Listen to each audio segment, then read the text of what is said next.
Good morning, everyone. Welcome and happy Valentine's Day. Thank you for sharing your Valentine's Day with us today. I want to ask everyone to please turn your cell phones to silent. You may notice board members accessing their laptops, phones, or other devices during the meeting.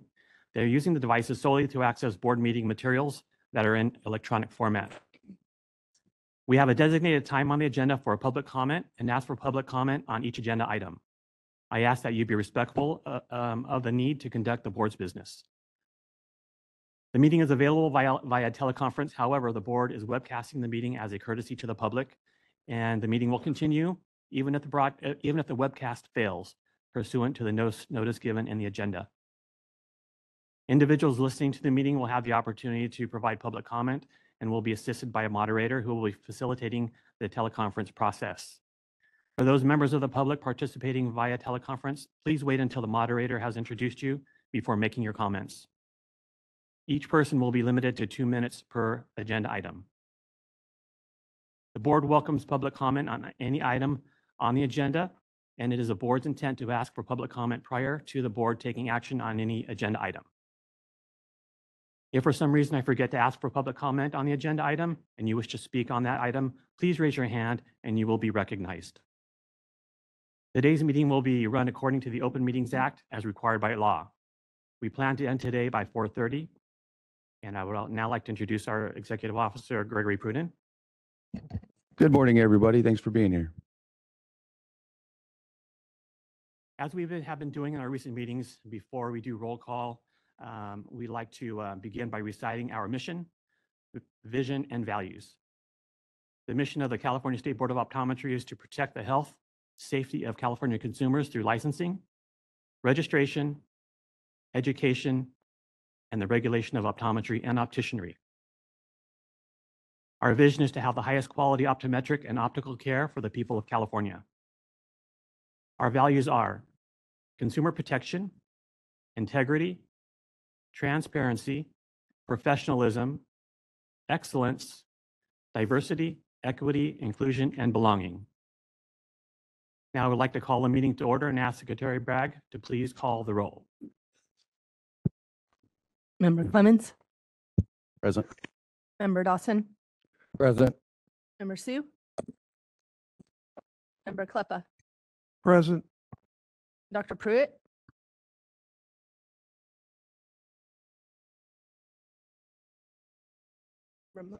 He's absent. Dr. Wong?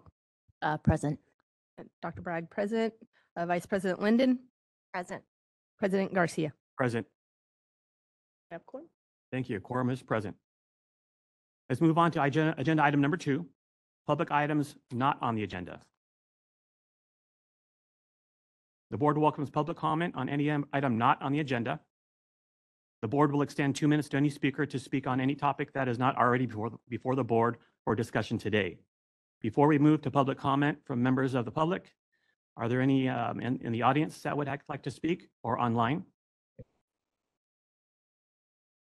Seeing none in the building, let's go ahead and open it up for those in the that All are right. calling in. We are open for public comment via WebEx. If you'd like to make a comment, please raise a hand by tapping that hand button at the bottom of the screen. Dial-in users dial *3 to raise your hand, and we will call on people in the order we have requests. For our mobile device users, you may need to hit the ellipses button, that's the ... and cycle through one of 3 different pages in order to find your hand. As stated before, you'll be given 2 minutes to speak, and I'll give you a 15-second warning before your time expires. Our first request comes from Arnold F. Hold on just a moment. We're going to send you a request to unmute your microphone.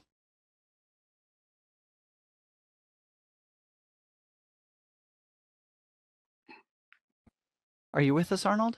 Yes, I am here. Thank you for having me. Go ahead, please. Okay, public comment is 2 minutes. I didn't catch that. You broke up on my end. 2 minutes. Okay, I want to comment on radio frequency. May I comment on that in the open session? This is for comments not on the agenda. Please go ahead. Oh, sorry about that. Okay, I will wait, but I'm happy to comment now. Council, we do have item 3, which is the radio frequency item. What is your prerogative here? Why don't we wait and do them all at the same time so the board has all the comments about the item while they're discussing it, if that works for you, Mr. That'll be coming up shortly, Mr. Okay. Flores. Thank you very much. All right. With that, there are no comments for this agenda item. Okay, thank you very much. So let's move on to agenda item number 3, discussion and possible action on adopting Title 16, California Code of Regulations, Article 11, Section 1572, related to radio frequency technology, authorizations and requirements. Yo Prudent? Thank you, President Garcia. On August 9th, 2024, the board submitted a regulatory proposal related to the use of optometric radio frequency technology for treating meibomian gland dysfunction or dry eye disease to the Office of Administrative Law to be noticed to the public for a 45-day comment period. During that period, the board received numerous comments in support and 2 comments in opposition to the proposal. The purpose of this agenda item is to seek further public comment on this matter. The board will defer considering the comments it received during the 45-day comment period related to this matter and will evaluate those comments at a later date. The board intends to invite discussion on this matter to assist it with determining how to move forward with this regulation. In the board materials is a memo produced by staff and regulatory counsel outlining issues and information received to date on this proposal. Included in the materials is the regulatory notice, text, and initial statement of reasons. Again, as just stated, at this meeting, the board intends to receive further oral or written statements, arguments, or contentions regarding the proposal. Before we move to any public comment in the room and online, is there any comment from the members?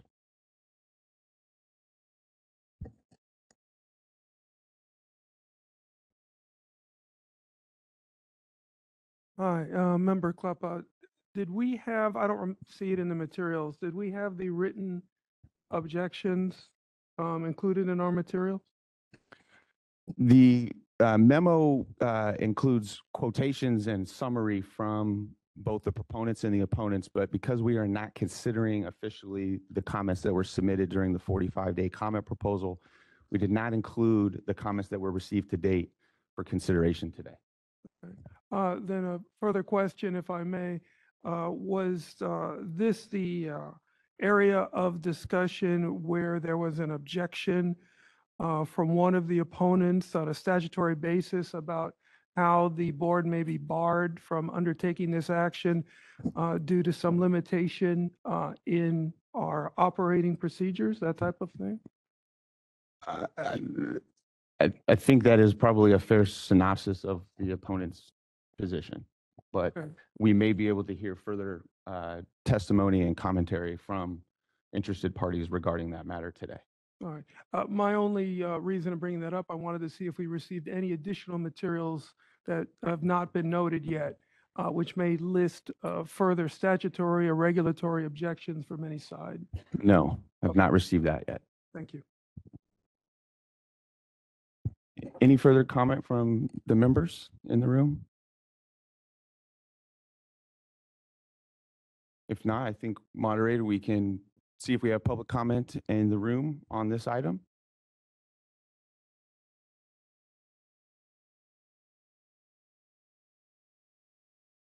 We are open for public comment via WebEx on agenda item 3. If you'd like to make a comment, please raise. Just turn on your speaker.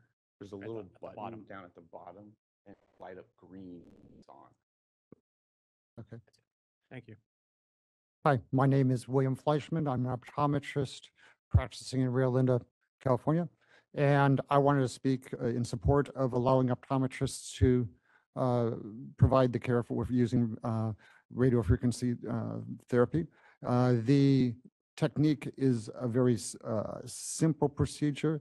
It's safe and effective, and there is no reason that we should not be allowed to use it. It is not the idea that it's a surgical procedure to me seems absurd. It's really provide the changes that it alters the tissue are similar to using a warm compress. an intense warm compress.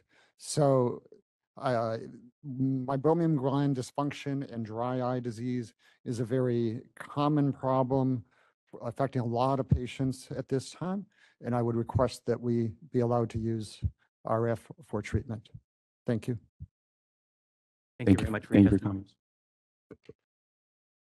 Madam Moderator, do you, no, we have one more. Christine?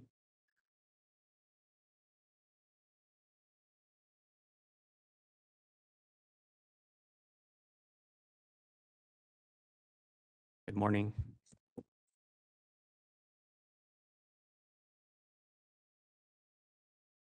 Try that button. Is the green light on? Aha, there you go. Thank you so much. Christine Schultz, representing the California Optometric Association. We were planning, my attorney is stuck in traffic, so we were planning on having her give testimony, but I'm happy to do that. Are you okay with waiting until she gets here and take public comment on the phone, or should I provide it now? We can do public comment on the phone. Yeah, she can Fine. do her public comment on the phone if And- that's what she. Well, she's on her way here, so if you go public comment on the phone and then come back to the public Yep, comment. that's fine. can do that. We Perfect. can go to public comment online and then come back to public comment in the room. Thank you so much. Yes. Madam Moderator, how many people do we have waiting in the queue, just so we can judge on time? We have more than half a dozen Half a dozen, and okay. growing, probably getting closer to a dozen. Okay, The list is growing. okay, and knowing that, we will give 2 minutes for each person to present their testimony. So we can go ahead and start with the public comment. All right, we're going to start with Arnold F. Hold on just a moment. We're going to send you a request to unmute your microphone. Unmute. I am unmuted. All right, go ahead, please. I want to thank the board, Board President Garcia, and the Optometric Board for this very important hearing. Radio frequency is going to be very important for patient care. Patient care in California is sometimes not affordable or accessible, especially in rural areas outside the major cities. RF will provide an in-office procedure by optometrists offering an affordable, non-invasive relief. There are minimal side effects with RF. The side effects are mild redness or some sensitivity around the adnexa or on the eyelids, and resolves within 1 week or less. There are no clinical sequelae with RF, and there are no lasting adverse events that will impact the patient in terms of any deformities or any issues. RF is just a very fancy word for saying heat generation. All this device does is generate heat on surface level energy, and the electromagnetic waves just penetrates the skin slightly without breaking the skin barrier. There are no needles involved, which makes it completely and 100% absolute non-invasive. It's a controlled heat application. The controlled heat is controlled through a mechanism in the device through a technology. Some use Lear technologies, others use others. It's non-surgical, no incisions are involved. It's clinically proven that it works in eye care for dry eye patients and for inflammation 30 seconds. and toxins. It's got a protective temperature monitoring device in all modern devices. And the RF, because of the heat, stimulates the natural healing process, which causes tissue repair around the adnexa to the eye without introducing foreign substances. There is no recovery time needed for the patient. They can resume normal activities the same day. And I just want to close off that RF is safe for the adnexa, Time. lids, and the periocular region as based on your current law for optometrists utilizing IPS Time. technology. Thank you very much. Thank you. All right, next we're going to hear from Dr. Tommy Lim. Hold on just a second. We're going to send you a request to unmute your microphone.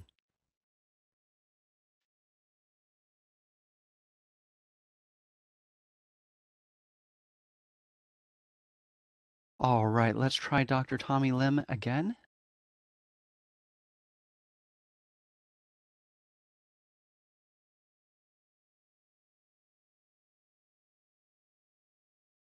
Okay, we're going to skip Dr. Tommy Lim and move to Elizabeth Hope. Hold on just a moment. We're sending you a request to unmute your microphone.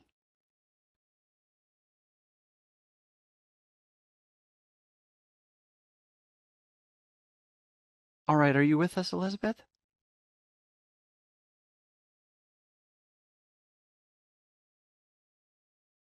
I see that you're unmuted, but we have not heard from you yet.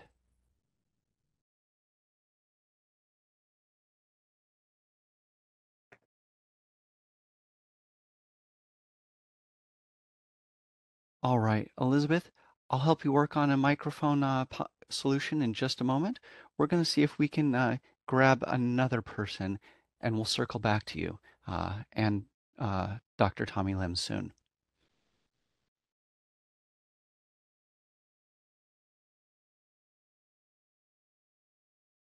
Next, we're going to hear from Sebastiano Stanrolini.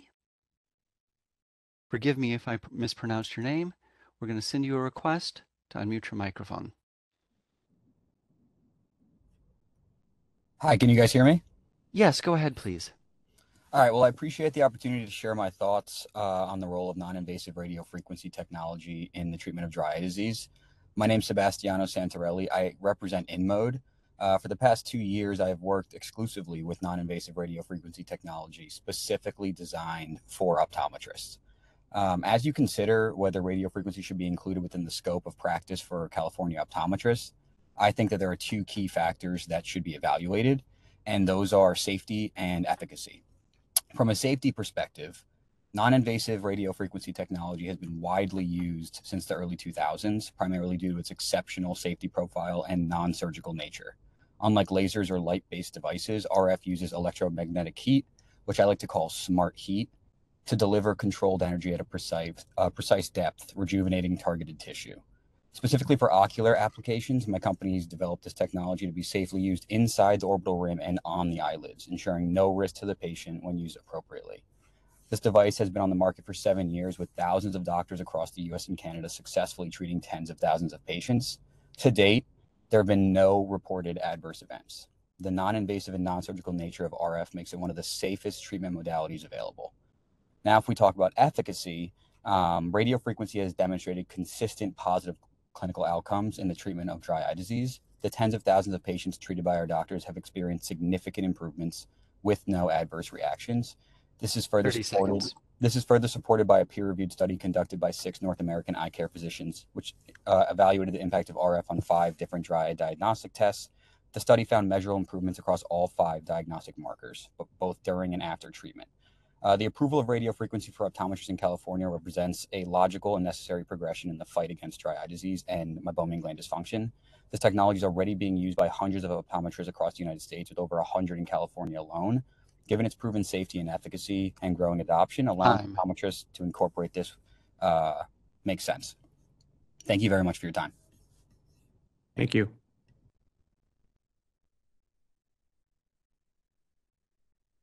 All right, next we're going to hear from Rachel Blucher.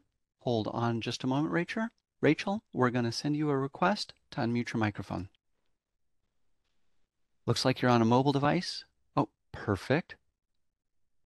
Are you with us, Rachel? Morning. I am. Thank you so much. This is Rachel Blucher. I am counsel for the California Optometric Association. I am the one who is stuck in traffic, but I am safely pulled over so that I can make my comment online, and then I'll be in the room shortly.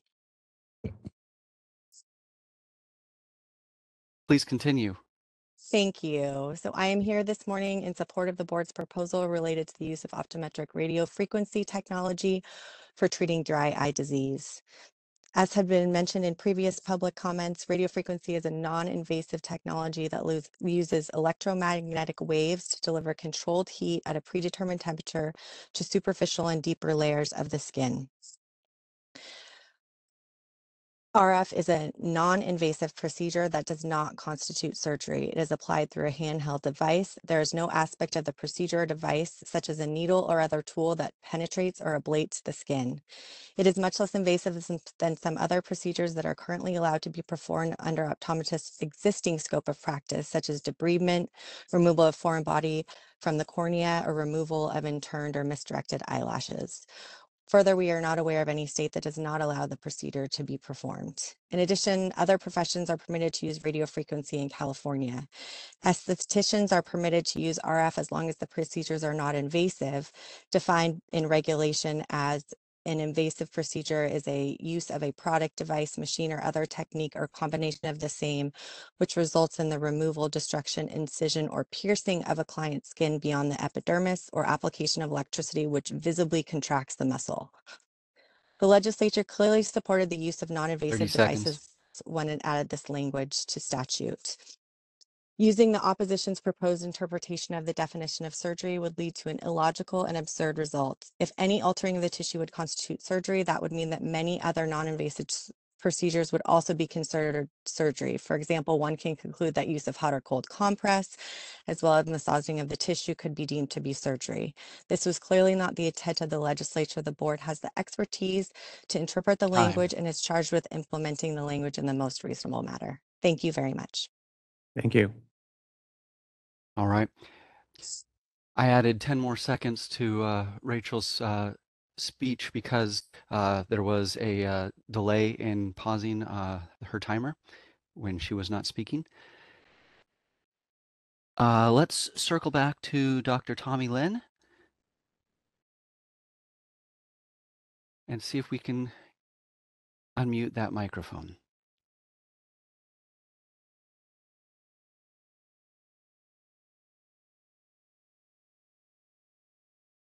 All right, let's circle back to Elizabeth Hope. Hold on just a moment. We're going to try that one again.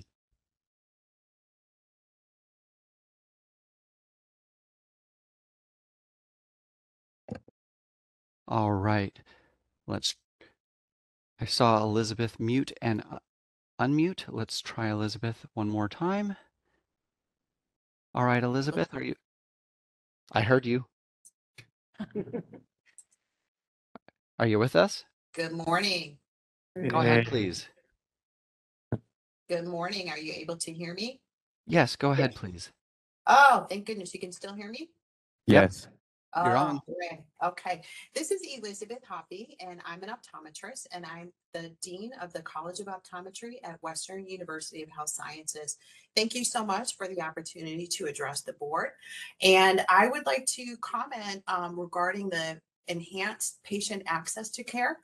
Allowing optometrists to use radio frequency technology for dry eye treatment increases patient access, especially in underserved areas where ophthalmologists may not be readily available. Optometrists, as we know, are often the primary providers of eye care and can offer timely treatment, reducing unnecessary referrals and delays. In addition, radio frequency is proven to be safe and effective. It is non-invasive, FDA-approved treatment, and it treats a leading cause of dry eye disease. Optometrists are already trained in managing meibomian gland dysfunction and have the clinical expertise to safely administer RF treatments with proper education and certification already taken place. This opportunity will allow for scope of practice alignment because many states already allow optometrists to perform advanced procedures such as intense pulse light therapy and minor surgical interventions. RF treatment for dry eye is a natural extension of the existing scope of practice, ensuring comprehensive evidence-based care. Allowing access for RF will also reduce healthcare costs by enabling optometrists to provide this type of treatment. Patients can 30 receive seconds. care in a more cost-effective setting and ultimately will produce improved patient outcomes. Thank you so much for the opportunity to contribute to this discussion. Thank you. All right. Next, we're going to hear from Marcia Vinson. Hold on just a second.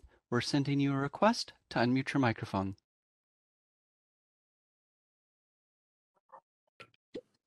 Hello, can you hear me? Yes, go ahead, please. Okay, thanks. Good morning, Chair and members of the board. My name is Marcia Vinson. I am an optometrist and the president of the optometrist affiliate at the United Nurses Association of California, Union of Healthcare Professionals, which represents 40,000 nurses and healthcare professionals, and we strongly support this proposal.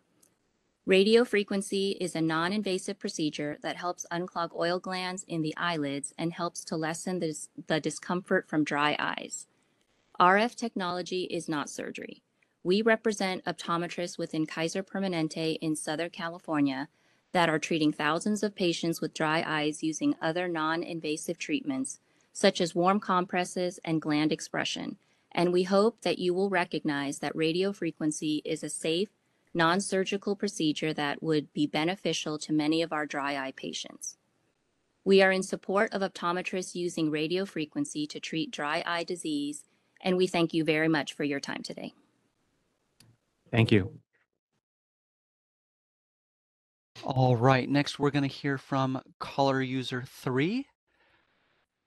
You're going to be required to dial *6 to unmute in most cases. I'm going to send you a request. You're going to hear a prompt, and you'll need to dial *6.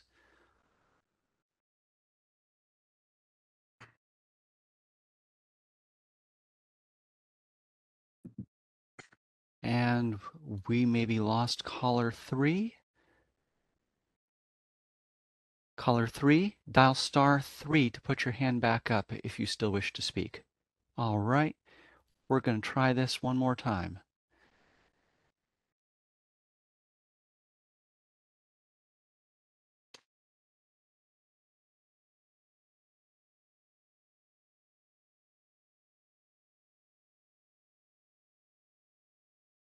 All right, caller 3, I'm going to work with you again in just a moment.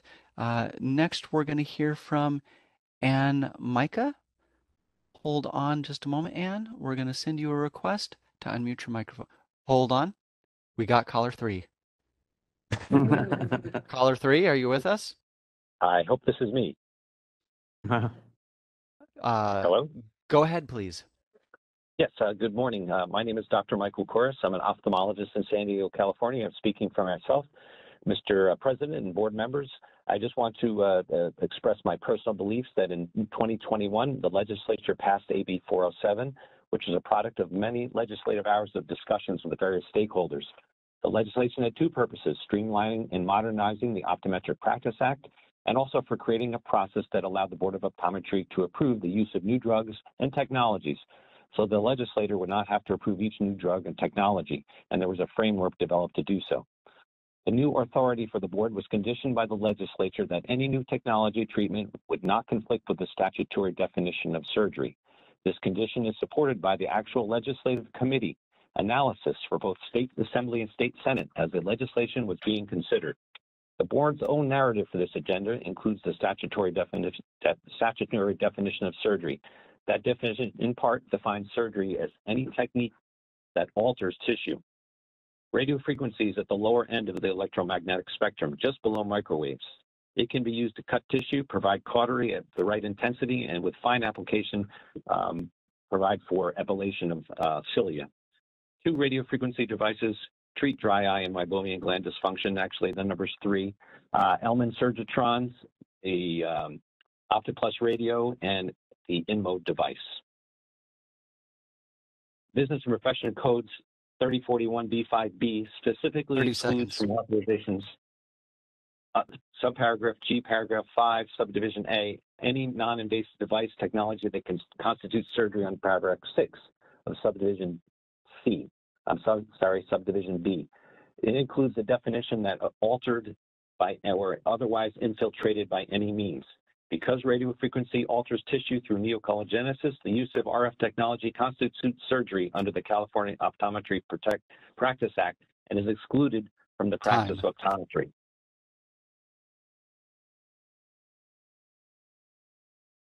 All right, that is the thank basis you. of this application. Thank you. Thank you. We're going to circle back to Ann Mika Moy. Hold on just a moment. We're sending you a request to unmute your microphone. Hi there, can you hear me okay? Yes, go ahead, please. My name's Ann Mikamoy. I represent the Herbert Wertheim School of Optometry and Vision Science at UC Berkeley. We are in full support of the proposed regulations that would allow optometrists in California to use radiofrequency technology to treat dry eye disease. The anticipated benefits of authorizing the use of RF technology by optometrists are both substantial and wide-reaching, providing clear advantages for regulatory alignment and public welfare. Currently, California licensed optometrists are not permitted to use RF technology despite its proven effectiveness in treating dry eye disease, a debilitating condition that impacts millions of Californians. There's no cure for dry eye disease, and effective treatment options are extremely limited. This proposal seeks to change that, authorizing a non-invasive treatment option that has demonstrated significant success in alleviating symptoms, particularly when combined with other techniques such as intense pulse light or IPL therapy and meibomian gland expression. Expanding the treatment tools available to our faculty, residents, and interns will result in a meaningful relief for patients suffering from dry eyes, significantly improving their quality of life. Our faculty, residents, and interns see and treat the effects of dry eye disease daily, and this change is vital to expanded treatment and educational options. Not only will it enhance patient care, but it will also allow us to apply the full scope of our education and training to provide safe, effective, and non-invasive treatment options. By authorizing the use of RF technology, the board will help improve access to care and ensure that patients across California can benefit from latest advancements. 30 seconds. We urge the board to move forward with these important regulatory changes. The ability to incorporate RF technology into optometric practice will have significant positive impact on the lives of those suffering from dry eye disease while maintaining strong regulatory oversight to ensure safe and appropriate use. Thank you for the opportunity to speak before you today. Thank you.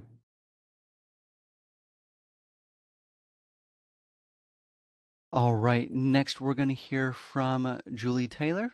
Hold on just a moment. We're sending you a request to unmute your microphone.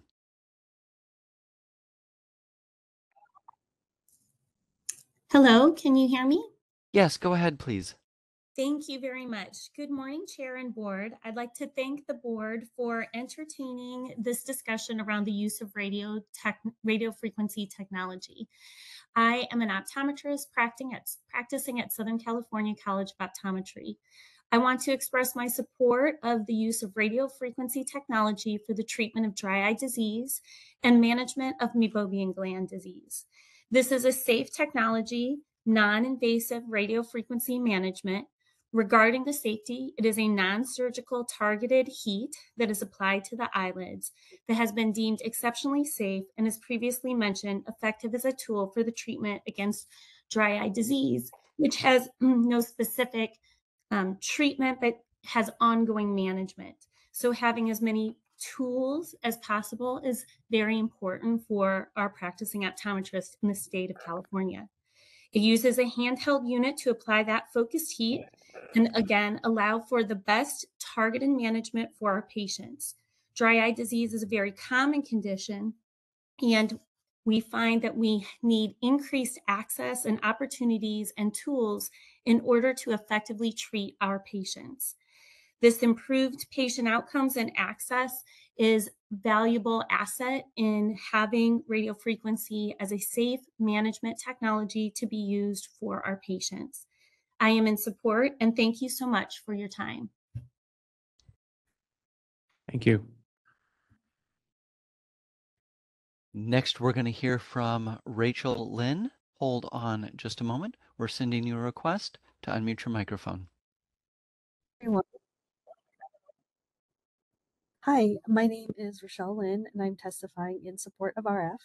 I'm a practicing optometrist and associate professor at the Southern California College of Optometry, where our students in our 4-year doctorate of optometry program learn the treatment and management options for dry eye and meibomian gland dysfunction, and they go on to provide these procedures to patients in other states.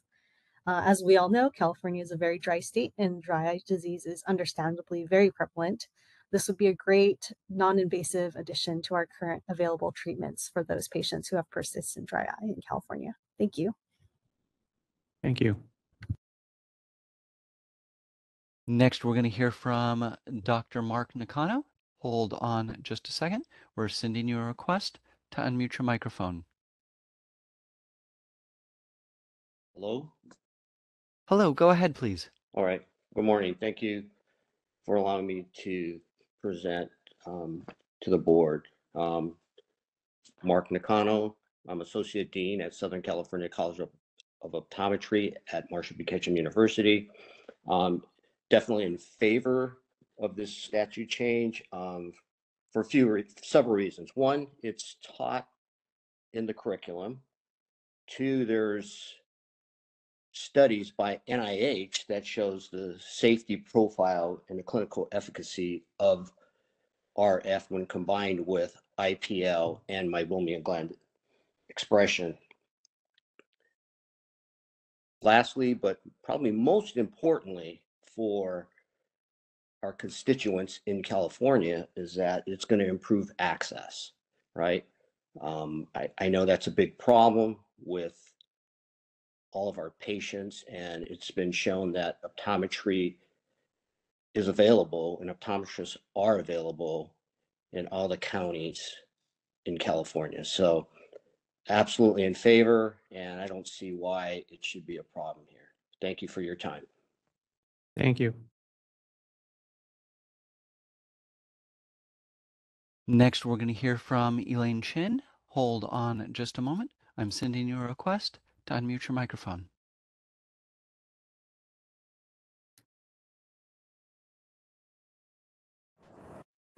Hello? Hello, are you with us? Hi, can you hear me? Yes, go ahead, please. Wonderful. Thank you so much. Hi, my name is Elaine Chen. I'm also a doctor of optometry and an associate professor at SCCO. I don't know, by the way, how we all ended up in a row like this. That's just serendipity. But I also am here in support of the ability for optometrists in California to use radio frequency. As an educator at SCCO, I personally teach students about dry eye management and techniques. Our students are in lab, hands-on techniques that are even more comparatively invasive, such as debridement and expression. They definitely have the skills and are tested proficiently to do these things. And they also help me manage these patients in our clinics as well. As Dr. Nakano said, a big issue for dry eye is access. And to allow optometrists to practice radio frequency would allow better access to their patients. And a big, big issue for dry eye in California especially is cost. Medications are very expensive, and the techniques like IPL and LipiFlow also are very expensive, often having single-use applicators that are very costly to the doctor and the patient, and that cost gets passed on. But for radio frequency, most devices do not require a single-use applicator that is very costly that have to be passed to the patient. So therefore, again, more patients may get access and better, more cost-effective access to care for their dry eye. Thank you very much to the board for your time and for allowing me to speak. Thank you very much. Thank you. Next, we're going to hear from Dr. Tommy Lin, if we're going to try that one again.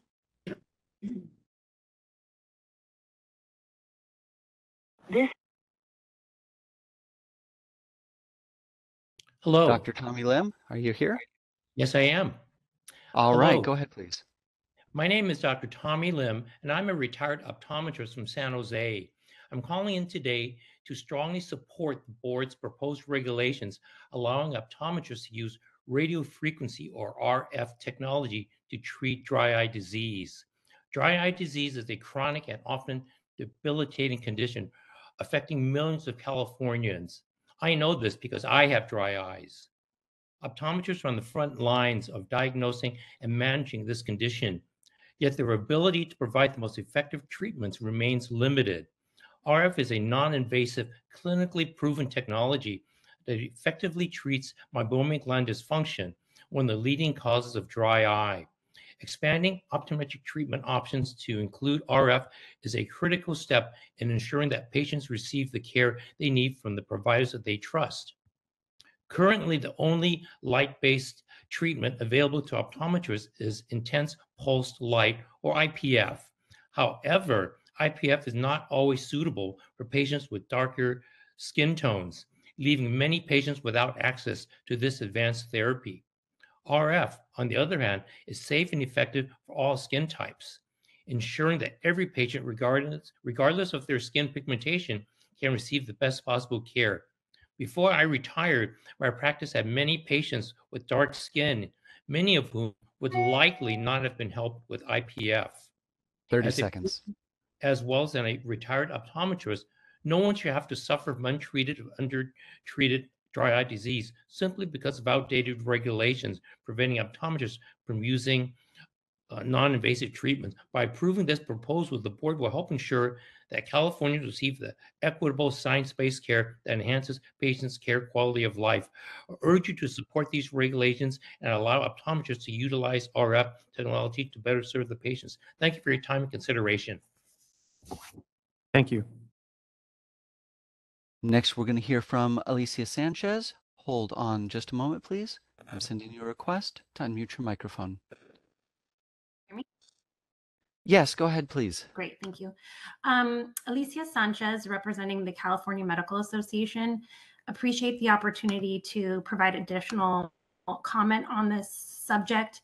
As Dr. Michael Kouros testified very in detail, the underlying issue is really about the statutory authority that's provided and the definition of surgery, which includes all the tissue being altered. And these technologies, because of the neocollagenesis, do fit that definition, which makes it outside the scope of what can be adopted through regulation. And so we continue to assert that this goes beyond the board's authority to do through regulation. Thank you for the opportunity. Thank you. And potentially our last request is coming from John Nishimoto. Oh, I spoke too soon. We have more. John, you're up next.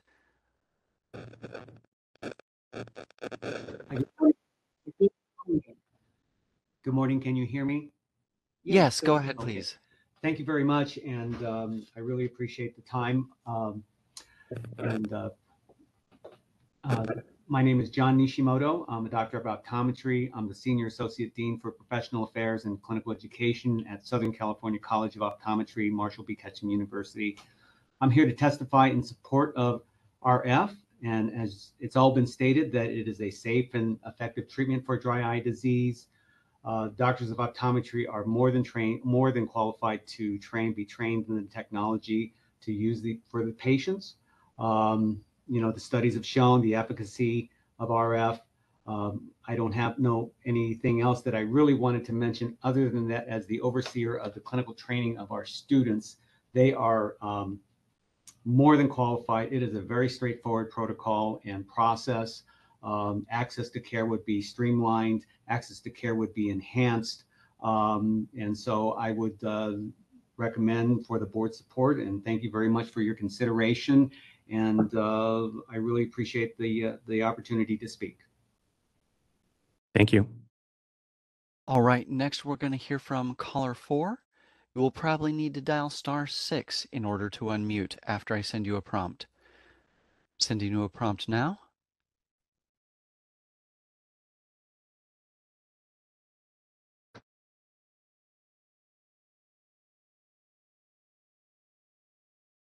All right, let's try again, caller 4. I'm going to send you a prompt, and then you'll need to dial *6 in order to unmute. Okay, I'm here. Can you hear me? Yes, go ahead, please.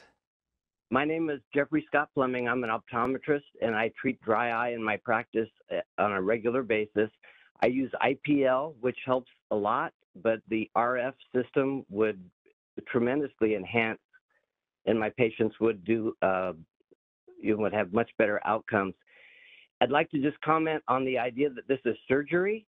The reality is that in a medical practice, MDs will just train a technician to do this same procedure. So I would really like the board to consider the providers that are providing this right now are most likely technicians. They're not even doctors of optometry.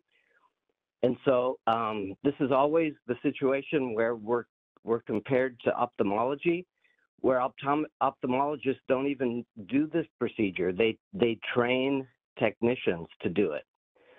So that's just another consideration. I think it's ludicrous to consider this surgery. Those of you that are going to vote on this, please learn about this system. It is amazing technology which would really help thousands and thousands of patients in your districts, okay? Thank you very much for your time. I appreciate it. Thank you. All right, and since this has been such a lively conversation so far, I'm going to make one last call. If you have not had an opportunity to speak and would like to do so, now is the time to raise your hand. We're going to take just a few more seconds to see if we have a request.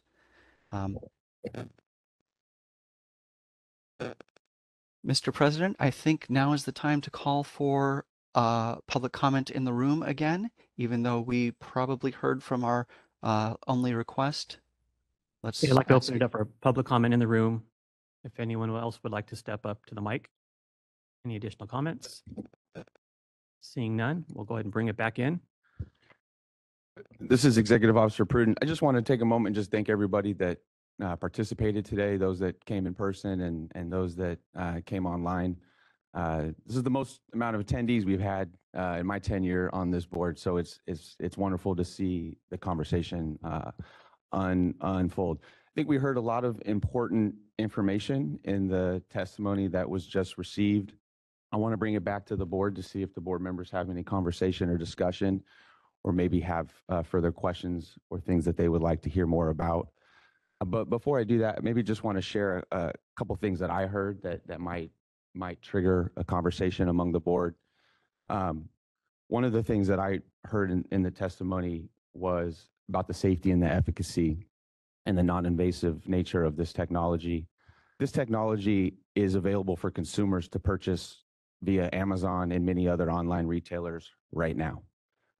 It strikes me that means that it's possible for an optometrist under the current framework to recommend or otherwise discuss with their patients the use of this technology.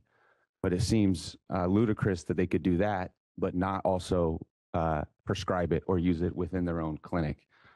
So I thought that was one thing that I picked up on.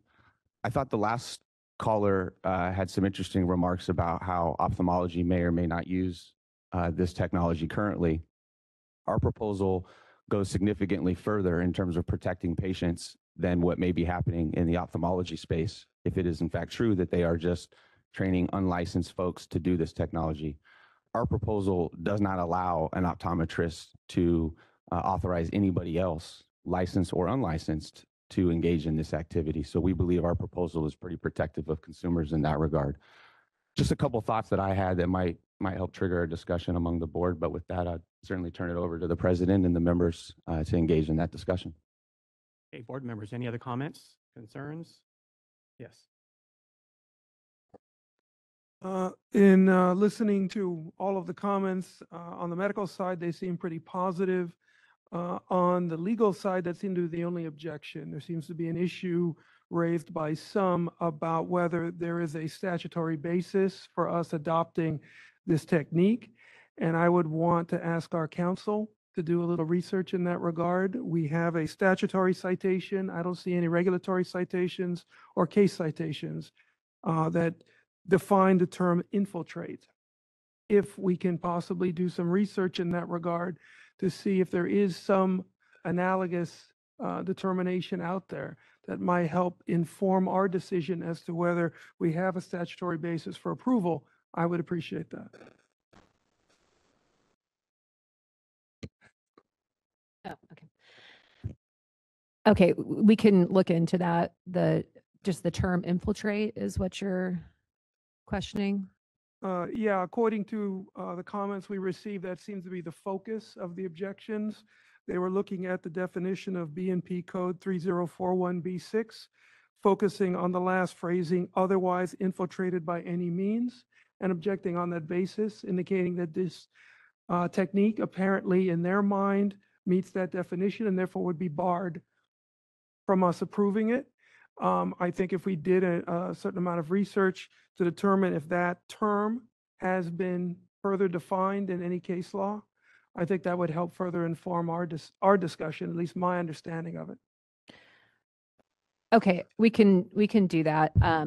In our initial research, did not see any case law where that has been discussed, and looking in the medical practice as well. But happy to look into it.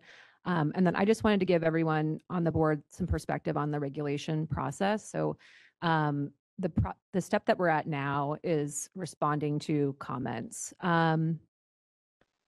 So what we can do is in between now and the next meeting is look into that, get back to the board with any additional information. No action needs to be taken today if the language is not being amended. It's already in the process. The board has already approved where we're at. So what we can do is look into it, respond to the comments, come back to the meeting in April, and go from there. So it's a little different than what we've done before. Normally what we'd be doing, because it's in a final stage, is responding to comments, and the board would be approving those comments. And we provide statutory authority background when we respond to comments as well. So I think we could probably combine those together, if that would be. I'd agree only because these comments cited this specifically.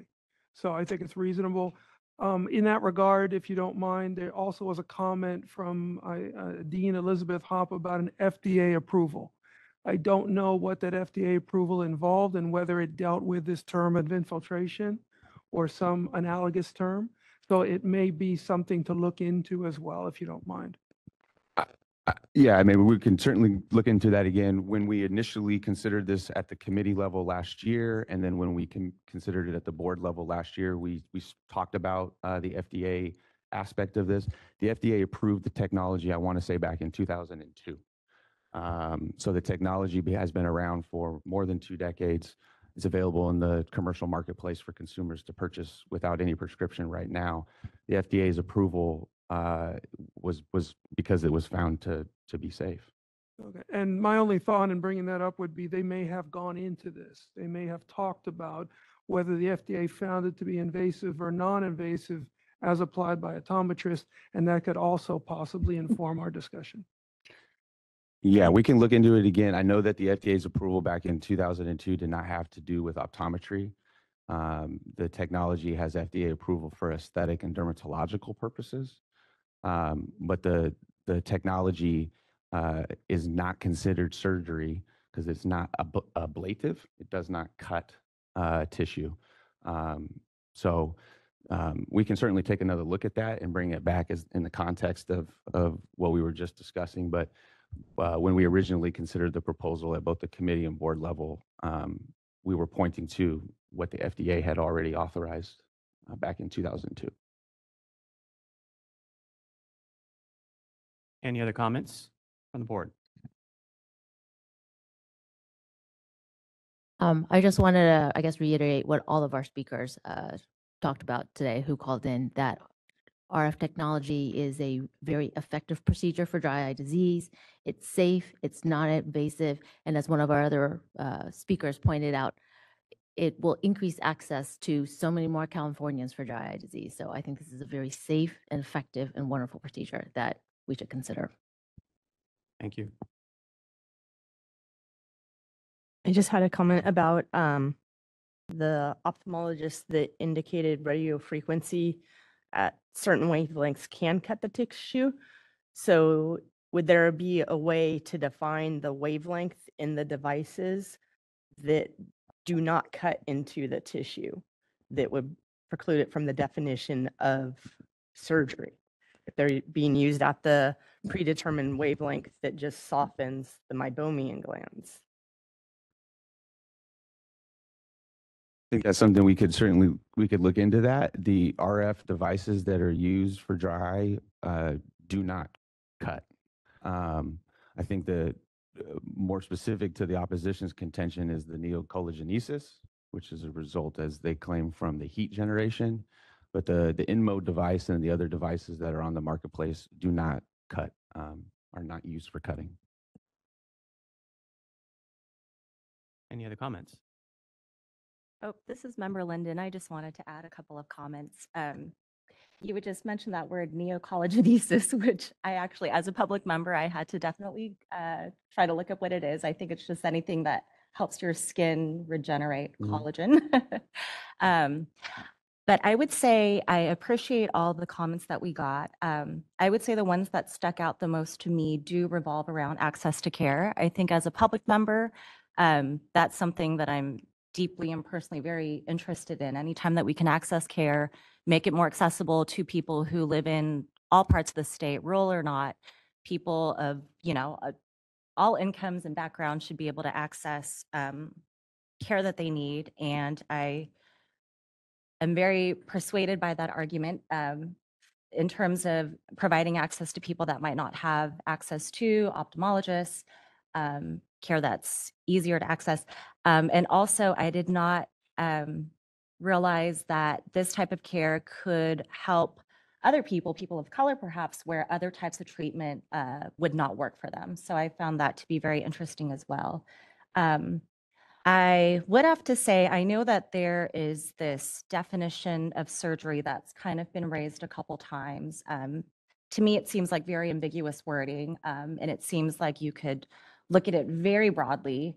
But I'm also drawn back to our definition for what is within our scope, which is non-invasive medical devices. I have heard a lot of comments that were pointing to the way that this technology is available to consumers. Basically, it seems like anyone can pick up this device on their own and use it. And even some of the comments that were opposed to it, I get that maybe because it affects neocollagenesis, you could say that it's invasive, but I feel like the non-invasive nature still, it seems like this technology still kind of maintains that non-invasiveness. And I also did not hear anything about how it could result in harm to patients at all. And so I think that, from a layman's perspective, it seems like you have this technology that's pretty much widely available on the market, perhaps even available to be administered by people with no training at all whatsoever. And there seems to be no harm from it. And so, yeah, that's just kind of where I am. But I appreciate hearing all the comments today. Thank you. Yeah, Member Su here. I just one question. If we do approve this procedure, would the board be liable for any future potential issues? Council, do you want to? Sorry, Member Sue, could you clarify what you mean by liable? Liable means currently we don't have a specific answer on some of these issues that were raised. And if we approve it without a definite answer on some of these issues and cases were litigated in the future, would our authorization for approving these procedures for optometrists be a liability for us? So just going back to the process for the regulations, what would have to happen next is we would submit them to the Office of Administrative Law, and they would do the review and make sure that the board had statutory authority. If at that time they determined that the board did not have statutory authority, then they would not approve the regulation. So that's sort of the next step, assuming we go forward with where we're at with the language. Okay, thank you. That's all I have to add. Of course. Just to follow up on Member Sue's question, it might have been an inquiry as to whether the board would have some sort of damage liability if we approve it and then it is subsequently overturned in a superior court or in some other proceeding. Would we be subject to damages? So Brendan probably can speak to that next step, but what it still would go to, there would have to be an action, right? And anything, as you know, can be litigated. So if the Office of Administrative Law agreed with us and went forward, then there's always a chance that it can get litigated at a later date. Okay, but there wouldn't be a damage judgment entered against the board that we would pay out of our budget, would there? I would probably have to look into the specifics of the Superior Court process in this instance, but speaking in general terms, there won't be like a penalty damage of any kind that I'm currently aware of. Thank you. Any other board members? I just have a couple comments, not to rehash all that was said. I think the comments were all very clear, but you know, I am an optometrist and I do treat dry eye in my clinic every day. And we have several of the devices that are currently within our scope and we use them safely every day. And to be honest, comparing it to RF, what we already do, I would consider even a little more invasive, but we do that very safely and very effectively. So in my opinion, RF clearly is not surgery. I don't think that was ever the intent in that language, was to define something like this kind of technology and therapy as surgery. I think it meant surgery, and we all kind of know what surgery means. It's cutting, ablating. It's more than what RF does. The devices that are available in RF or in the eye care space have limitations, so they cannot cut and they cannot cause damage, as the ophthalmologist was inferring to earlier. Those are different devices. That is not what we're talking about today. So I think the treatment of dry eye, obviously, in MGD is clearly within the scope of practice for optometry. And we're really just trying to align current technology and procedures that are out there with our current optometry scope of practice. This is not a scope expansion. This is just something I think is just cleaning it up and making it clear to optometrists and people in the eye care space what can be used, because it's being used throughout the country already, safely and effectively. I just also want to point out that practicing ophthalmologists out there and optometrists really do work very well. I mean, when we look at these sort of discussions, it looks like ophthalmology and optometry are always at each other's throat, but that's really not how life is out there. We work together very well. Ophthalmologists and optometrists are very collegial. They refer to each other. And honestly, I don't know of a single ophthalmologist in my area of 200 square miles that would be opposed to this. You know, I think it comes down to the organizations that represent them, that they have to come out and have positions against it because that's their job. But honestly, I don't think any ophthalmologist, very few, would be opposed to it. In our 45-day initial public comment period, how many did we have opposed to and against? Just two comments in opposed from organizations. How many in support? That was more than 150 support. Okay. I think that speaks volumes, and even today the ratio is very similar. So those are the points I wanted to make, and I think it is. I practice in Central California, where access to eye care is terrible. We have a lot of optometrists that are fairly well distributed throughout all counties within the Central Valley, and the Central Valley is we have a very vulnerable population. We have between 60 to 70% Medi-Cal, and we have optometrists that accept Medi-Cal in all those counties, but we have very few ophthalmologists that accept Medi-Cal. So it's very challenging. So optometrists that are in these rural areas especially are really forced to and like to practice the fullest scope of care possible to take care of the patients within their community. So that was just the last point I wanted to make. But again, thank you to all of those who dialed in. Thank you to all the board members and all of those who commented in the meeting today. Thank you. So, council, if there's no other comments from the board, did we need a motion to do what Member Kleppa is asking for? Is it sufficient for us to say we'll do it? What are the? We can just go look into it as part of our duties. Okay. Thank you. Yeah, that's what I was getting to before, that because it's already been approved to take action on this item, we can go through our normal process where we're responding to comments and provide that background as well. And then we would be taking action at the next meeting. Okay. Good. Yeah, I think so. So that takes us to item number 4, discussion and possible approval of minutes from December 6th, 2024 at the board meeting. Are there any additions or corrections to the minutes as written? If so, please speak up. Member Clemens has one. Member Clemens. Perhaps the most serious thing we will work on today. Brad Garding, our enforcement manager's last name is misspelled on page 2. Just like that fixed, please. Thank you, Member Clemens. Sorry about that, Brad, if you're listening.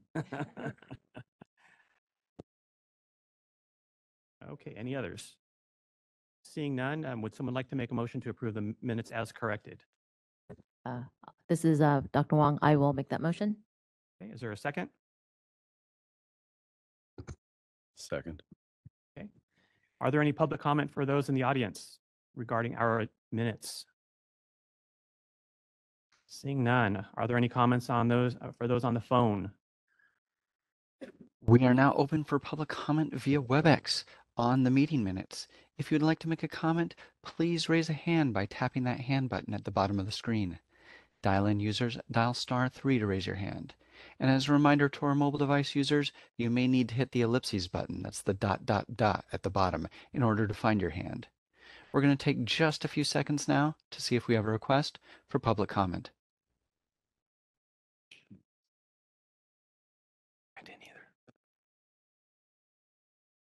Seeing no request for public comment, do you wish to continue with the motion? Yes, please. Okay, Secretary Bragg, please perform the roll call vote. Member Clemens, Aye. Member Dawson, Aye. Member Sue, Member Kleppa, Aye. Dr. Wong, Aye. Dr. Bragg, aye. Vice President Linden, aye. President Garcia. I vote aye. The motion passes. Thank you. Can we just clarify real quick who made the second? Thank you. Okay, we'll now move to agenda item number 5, discussion and possible action on Department of Consumer Affairs update. You're prudent? We have Judy, I'm going to butcher it, but it's Bucciarelli? Bucciarelli. Good morning, Judy. Thank you for being here. Thank you. Good morning. My name is Judy Bucciarelli from the California Department of Consumer Affairs, Board and Bureau Relations. Thank you for the opportunity to join your meeting today. Before I get started this morning with the report, I just want to let you know that I had planned to cover the governor's executive order as it relates to the Southern California wildfires. And because your executive officer will be taking care of that a little later in the agenda, I'll leave that to him. Thank you. Okay, to start, I have an update regarding the governor's 2025-26 proposed state budget. Governor Newsom released his proposed 25-26 state budget on January 10th, which included 8 budget change proposals for DCA boards and bureaus. Additionally, DCA's vacancy reduction and government efficiency plans were approved by the Department of Finance and may be made official in the spring revisions. The governor remains committed to funding resources to address California's housing and homelessness crisis. Included in the governor's proposed budget is the creation of a dedicated California Housing and Homeless Agency. The Department of Consumer Affairs and other regulators currently under the Business and Consumer Services and Housing Agency would form one consumer protection agency. This is an extraordinary opportunity for DCA to better align with other consumer protection entities as one consumer protection agency. With the Consumer Protection Agency Secretary within the governor's cabinet, this is an exciting opportunity that will only strengthen our mission, momentum, and delivery of services to California. The governor's reorganization proposal will be reviewed by the nonpartisan Little Hoover Commission and the legislature in the spring. As more information becomes available, DCA will continue to keep board leadership updated. And next, I have an update on Form 700 filing changes that were effective on January 1st of this year. The governor signed AB 1170, which requires board members to file their Form 700 electronically with the Fair Political Practice Commission, which I'll refer to as FPPC, using the electronic filing system. Effective January 1 of this year, DCA board members must file Form 700s through the FPPC's online system. Filings will no longer be filed via the NetFile portal that DCA board members have been using for many years. Additionally, paper filings will no longer be accepted. On January 2nd, the FPPC emailed all board members with a link to the portal along with login information. As a reminder, the annual Form 700 filing deadline is Tuesday, April 1st. Please contact Board and Bureau Relations with any questions regarding these new requirements. The email address is memberrelations@dca.ca.gov. Next, I have an update for President's Training, which will be on February 19th. DCA invites presidents and vice presidents to attend our annual President's Training on February 19th from 10 a.m. to 12:30 p.m. This virtual training is for board members who are new to the role of president or vice president and those who have served in either role for a year or more. The training will review the role of a board president, communication best practices with the executive officer and board members, as well as the president's administrative duties. The training will also include a panel of prior board members who will share their knowledge and expertise and answer questions from attendees. Learning from each other is a large part of this training, and we look forward to seeing all presidents and vice presidents. Please register online using DCA's learning management system, which is also referred to as LMS. Next, I have a Board and Bureau Relations team update. Yvonne Durantes served as the Assistant Deputy Director of Board and Bureau Relations since October of 2022. On December 6th, the governor appointed Yvonne as the Assistant Deputy Director of Legislative and Government Affairs at the California Governor's Office of Emergency Services. Yvonne's last day with DCA was December 31st. We appreciate her dedication to the Board and Bureau Relations team and wish her well in her new role. In closing, I would like to share a message from the DCA Director. Director Kirchmeier would like to thank the board and the staff for their hard work and partnership last year. She is excited about 2025 and the many opportunities that await us.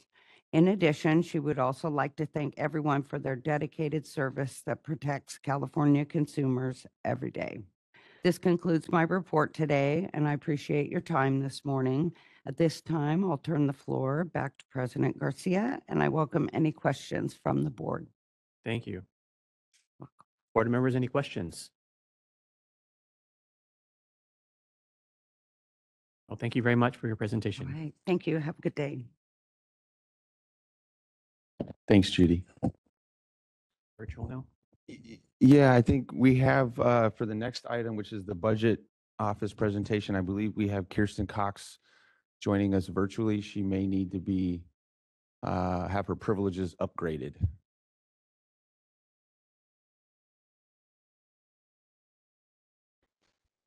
This is the moderator. If Kirsten is online, please raise your hand. Thank you very much.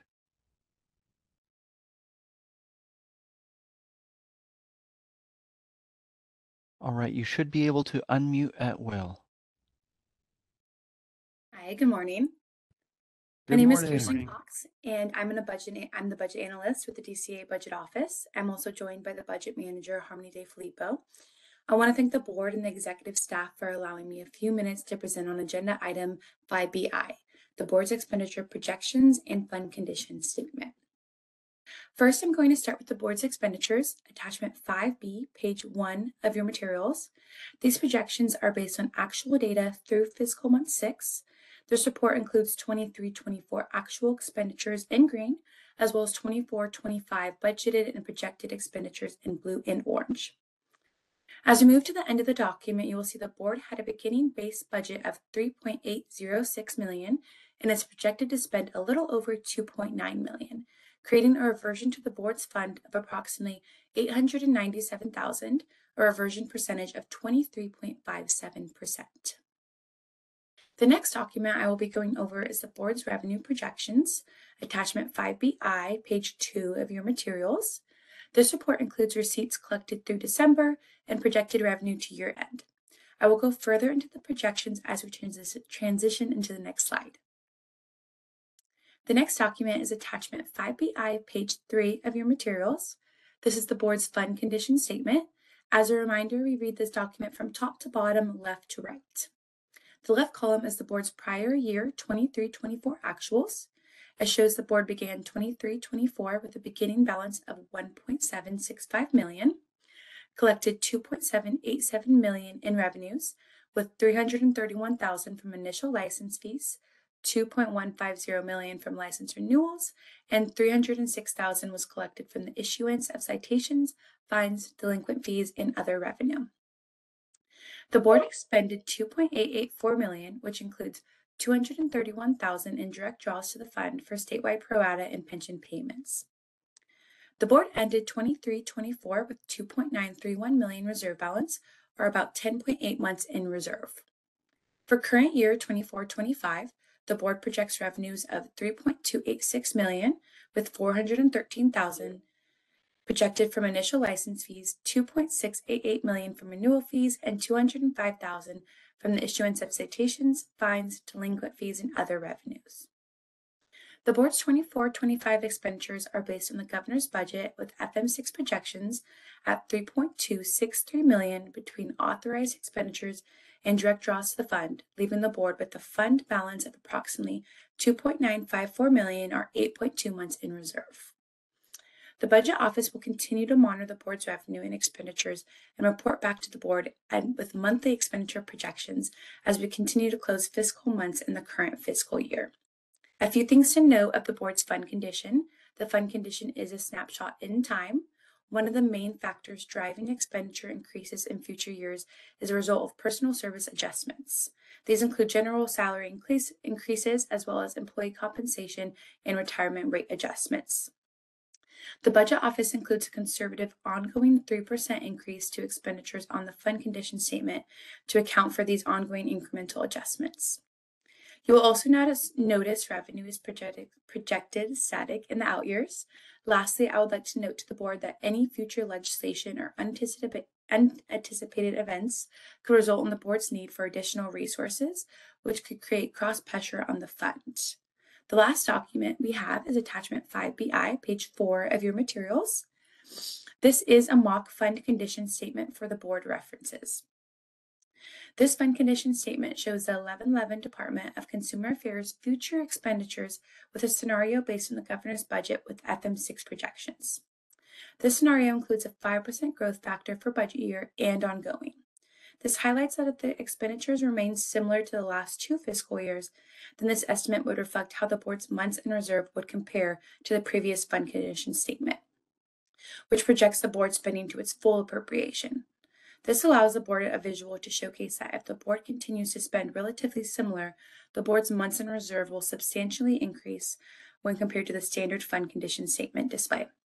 The Budget Office will continue to monitor the board's fund condition statement and keep the line of communication with the board's executive staff open for any future needs or expectations. Again, thank you for allowing me the opportunity to present at today's meeting, and I'll be happy to answer any questions you may have. Kirsten, I want to say thank you to you as well as to Harmony. Thank you for working with me and the board, especially on this last document that you were just referring to, which is as what you just mentioned is the mock fund condition. Really appreciate you guys doing that exercise for us. This was something that a few members have asked about in recent meetings. As Kristen just went over, the normal fund condition that we discuss shows in the out years an assumption that the board fully expends its appropriation. If you're looking at that fund condition in the expenditure column, you will notice that number is around 4 million, 4.1, and 4.2 million in the out years. Again, that's an assumption that the board fully expends its appropriation. As you can see from our actuals from last year, we spent, rounding up, 2.9 million, and we're anticipated to spend 3.2 million this year. So what we wanted to do, consistent with what members have asked for, is to try to show in the out years an expenditure number that might be considered more realistic. If we know that we spent or are projected to spend 3.2 million this year, there's no expectation that I have that we're going to fully expend the budget next year. And so if we added just a 5% growth factor onto that expenditure that we expect to realize this year, what would those numbers look like? And what would they look like if we carry that 5% going forward? Again, trying to show the board and members of the public what we expect to spend in the next several years versus what we're authorized to spend. And when you do that, you see that our fund condition is in a fairly healthy spot. I would just also remind the board that by law, we have a statutory requirement that we keep no more than 7 months in our fund reserve.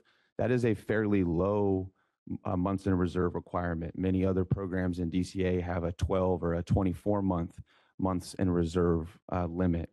But notwithstanding the fact that we have 7 months, the mock condition shows us trending downward toward that statutory cap, if you will. So again, wanted to show a mock fund condition for the members and the folks in the public, again, with an assumption that this is what we expect to spend in the next year and those out years. Again, thank you, Budget Office, for working with us on this. And if there's any questions from members, we'll do our best to answer them. Member Klappa. Yeah, thank you. I'm one of the members who am much appreciative of the mock system. Anytime we're doing financial projections, it's based on assumptions. And I do understand why the Budget Office does it the way it does. It uses assumptions of full expenditure, which is understandable. I think the mock financials, though, are more useful to me as a board member because it gives a more realistic view of what those numbers are likely to look like in future years, and therefore a better understanding of what our likely reserves and outcomes are. So thank you for doing both of these so we understand how the different assumptions apply. Yeah. Thank you, Member Klappa. Yes. Thank you for the presentation, Ms. Cox. I appreciate it. And I apologize to everybody, but during the 9 months in which I was in utero, both of my parents did serve for a time as proofreaders. So on the lower left-hand corner of the first page, our reimbursements row, reimbursements needs an extra E in there. I just thought we should fix it for future months. And thank you so much. Thank you. Any other board comments? Yeah, I just want to say thank you for the mock budget. I do think it's really helpful. I feel like when I looked at the normal fund condition statement we'd always get, I always felt like we were about to fall off the financial cliff. So yeah, thank you very much for your work. Good point. The board should just, need to be reminded that snapshot in time, right? And things can change and things can fall out of the sky and surprise all of us. It doesn't take one big enforcement case, for example, to sort of upend a budget, especially when you're a smaller fund like we are. So the standard caveats always apply with these numbers. One other thing I did want to just mention and make sure that we noticed is we are projecting right now, again, snapshot in time and things can change, but we are projecting right now to finish the year with a slight surplus. This board has not had a surplus in its fund condition going back to, I believe, 2020, 2021. So it's been several fiscal years where we've been spending more than what we bring in. Again, right now we're projecting a slight surplus, so that is encouraging. Standard caveats apply, however. Thank you for that clarification. Seeing no other board member comments, we'll go ahead and open it up to comments from those in the audience.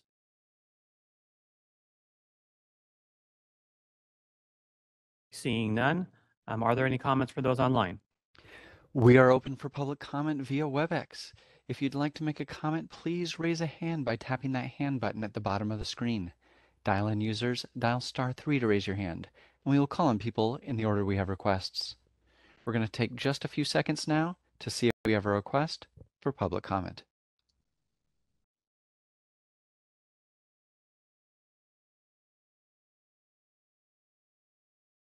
Seeing no request for public comment, do you wish to continue? Yes, please. Okay, so we have a time certain to start for item number 7. So we're going to go ahead and do number 6 after presentation number 7 is completed. So in the meantime, we're going to take a 5-minute Yeah. break, give us some time to connect with Dr. Santiago. Plan to return at 11.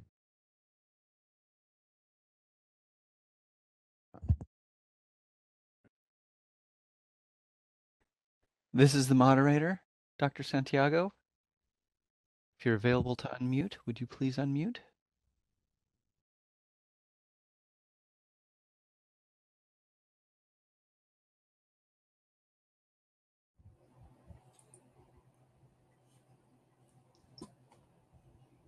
All right, it looks like you're unmuted, but I haven't heard from you yet. Yes, I'm here. I'm sorry. I hear you and see you. Perfect. All right, mic check done. My office looks awful. Can I change the background?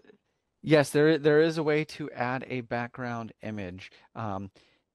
Next to your start and stop video, you have a little downward caret, a little down arrow. Let me see. Where is it? I'm just trying to figure out where is it.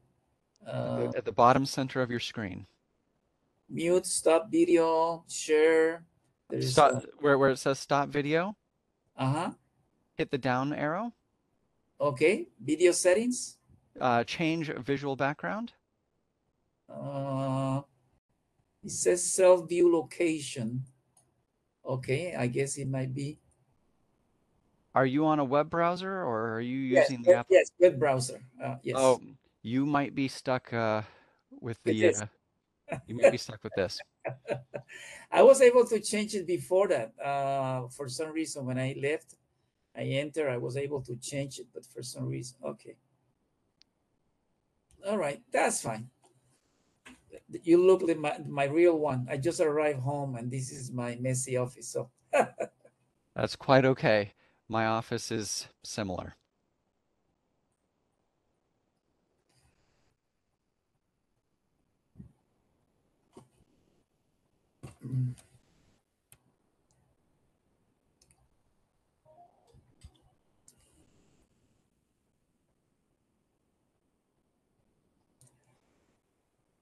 okay.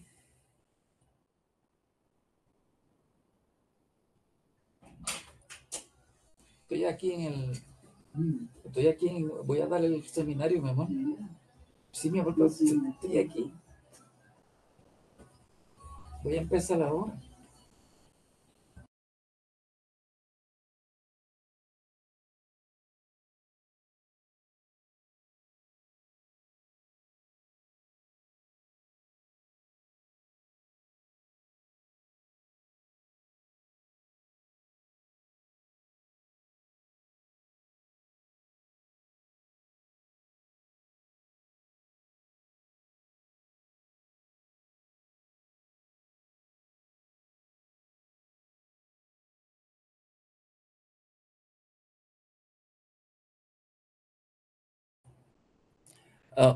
I understand you'll be changing the slides. Is that correct?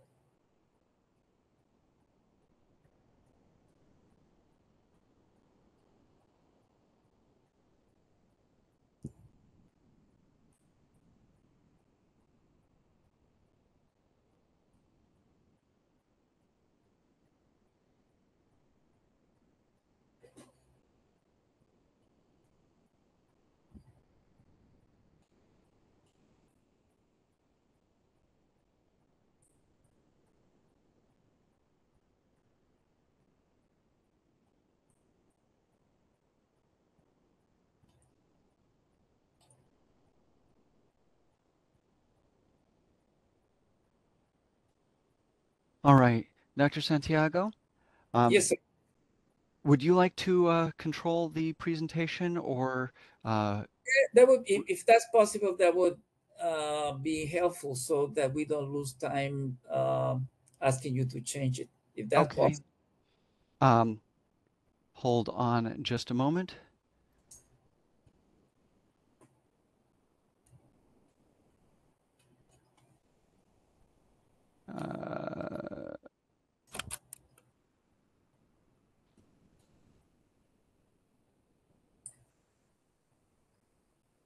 Okay, in the upper part of your screen in the middle, you should see it say 001 with arrows left and right. Let me see, upper part. Okay, it says layout.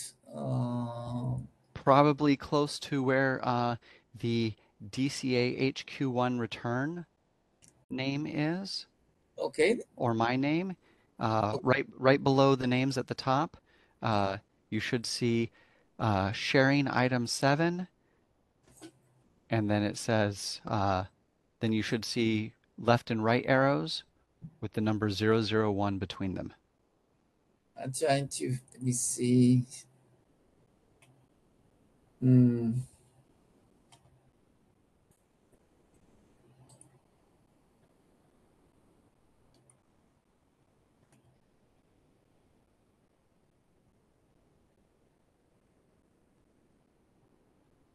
Okay.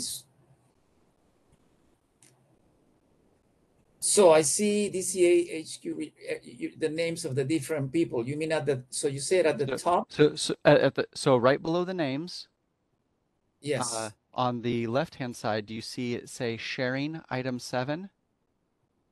I'm trying to see where is it? I don't see it. Webinar info. Show captions. We see here the button. Okay, there are 3 little dots here. Switch audio. Reclaim host role. Have checker. Switch to desktop application. Maybe because I know that the desktop application. Maybe that's the reason. All right, well then let Erica and I change some All right. of the slides for you. Let me see. I just say switch to desktop application. Let me see. No, that don't be a good idea because I'll have to. All right, I just gave control of the visuals to Erica. All you got to do is say next slide, and Okay, sorry about that because. Dr. Santiago, this is Greg Pruden. Can you hear me?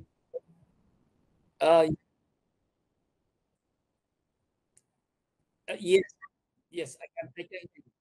Unfortunately, I cannot myself.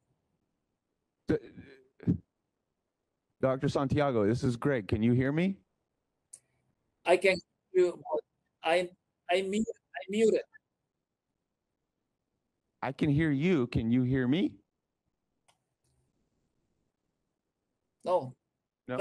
Moderator. I can hear you, but I cannot mute myself. this is David. I can hear both the room and I can hear Dr. Santiago. Me too. And All right. and Dr. Santiago, my staff is able to move the slides along for you. So Very good. Can you hear me? what we'd like to do is reconvene our meeting. We need to establish our quorum real quick, and then I would like to introduce you, and then we'll turn it over to you for your presentation, and my staff will assist you moving through the presentation. Does that sound like a plan? Thank you. Okay. Member Braga, if we can do a roll call vote, or roll call minutes. Member Clemens? Present. Member Dawson? Present. Member Sue? Member Kleppa? Present. Dr. Pruitt absent. Dr. Wong? Present. Dr. Bragg present. Vice President Linden? Present. President Garcia? Present. We have a quorum. Wonderful. Well, thank you, President Garcia and members. I'm very excited to introduce our presenter and this item. This is agenda item number 7. We have a presentation from Dr. Hector Santiago, who's an optometrist. He's a professor and director of research at the Inter-American University of Puerto Rico School of Optometry. He is here to talk to us about Latinos and optometry and cultural competence. Before we get into his presentation, I just wanted to read a quick bio. It's in your packet, but I just wanted to introduce Dr. Santiago. Dr. Santiago was born in Ponce, Puerto Rico. He obtained his bachelor's degree in physics and mathematics, magna cum laude, at the University of Puerto Rico. his master's and PhD in biomedical sciences from the University of Texas Graduate School of Biomedical Sciences in Houston, and his Doctor of Optometry degree from the New England College of Optometry in Boston. Dr. Santiago has been involved in optometric education for 34 years. He was Dean of the Inter-American University of Puerto Rico School of Optometry, founding Dean of the Midwestern University Arizona College of Optometry, and a president of the Association of Schools and Colleges of Optometry. I've had the good fortune of having a few conversations with Dr. Santiago, and just by way of a little bit of background for the board, we had started trying to do some research last year around Latinos and optometry. And I came upon a organization with that exact name called Latinos and Optometry, who I reached out to. And we had a guest article from that organization featured in one of our recent newsletters. That organization put me in touch with Dr. Santiago, and we've been able to have a few conversations around this topic of cultural competence that you're soon about to hear from him on. So I'm very excited that he's with us today. He's joining us virtually all the way from Puerto Rico. So we're very happy to have him with us today. And with that, Dr. Santiago, I'll turn it over to you. Thank you so much. It looks like, can you hear me well? We can hear you. Just try to get as close to the mic as you can and speak loud, and I think we'll be all right. Very good. Thank you so much for the opportunity to share with you today. I think I'm hearing my echo here, so I have to lower my volume. Here I have three hats. Obviously, the hat of my own university, College of Optometry, Inter-American University of Puerto Rico School of Optometry, and also the president of Bosch International, an organization that I'm very sure many of you know about. It's the largest volunteer optometric organization in the world. And lastly, a member of the board of Latinos and Optometry, a brand new organization whose main goal is to increase interest and the number of students and eventually practitioners of Latino descent into the profession. So next slide, please. And I'm going to talk about the importance of culture. Culture is a complex concept that includes things like values, the things that we believe are important, the belief, the things that we believe, the things that we think that are true, attitudes, our own feelings and behaviors. And we have to understand that it's very different from the concept of human nature, which are universal, and personality. Next slide, please. And here at the very bottom, obviously, you got human nature. And human nature encompasses things that all of we share because we are human beings. And that includes things like the need for food, the needs for shelter, which are kind of universal. Right there in the middle is culture, things that are learned. For example, our custom, like shaking hands, our dietary habits, our language, are all learned. It's part of our culture. And lastly, there's such a thing that we call personality that is very specific to each one of us. For example, some of us are introverted, some of us are extroverted. Sometimes we have very personal food preferences, and all of that makes our personality. So that's what makes us human beings. Next slide, please. Is very often when we talk about culture, it's very easy to look at the outside, things that are very obvious. Things like, for example, the way we dress, our language, our folklore, but deep inside, the things that are more difficult to know about, the values, our beliefs, our religion, our way of life, and very often it takes some effort to learn about culture. Next slide, please. It has been found that research that the neglect of culture is the single biggest barrier to advancing attainable healthcare worldwide. And very often is ignored by many of us implicitly. So I hope that today, through this conversation, and please feel free to interrupt me at any time that you deem appropriate, that we have a grasp of the Hispanic culture and a grasp of what culture is all about.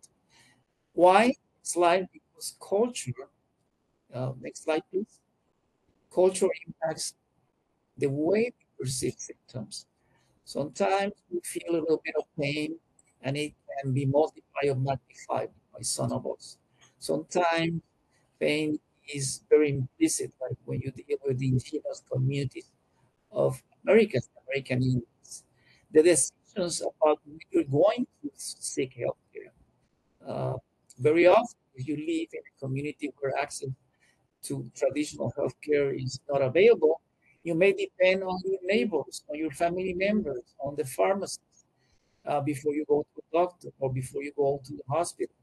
The trust we have in the healthcare provider, to a significant extent, is influenced by culture. In some groups, for example, the shaman or the curandero may be the first person that we seek help from. The expectation of care, what do we believe to accomplish? Do we accomplish total cure, or we want some alleviation of pain? The preferences for treatment. The fact that some of us may seek medication first before we seek surgery. Sometimes it's the opposite. Sometimes people want radical care, surgery. And last, something very important is adherence. How people accept our recommendations and follow our recommendations is part of the culture. In summary, next slide, please. When we talk, yes, next slide, please. When we talk about cultural competence, we mean the knowledge, the things we know about, the skills, the things that we can do, and the attitude, the feelings that will allow them, please, to be able to provide the best health care to every single person, independent of who they are.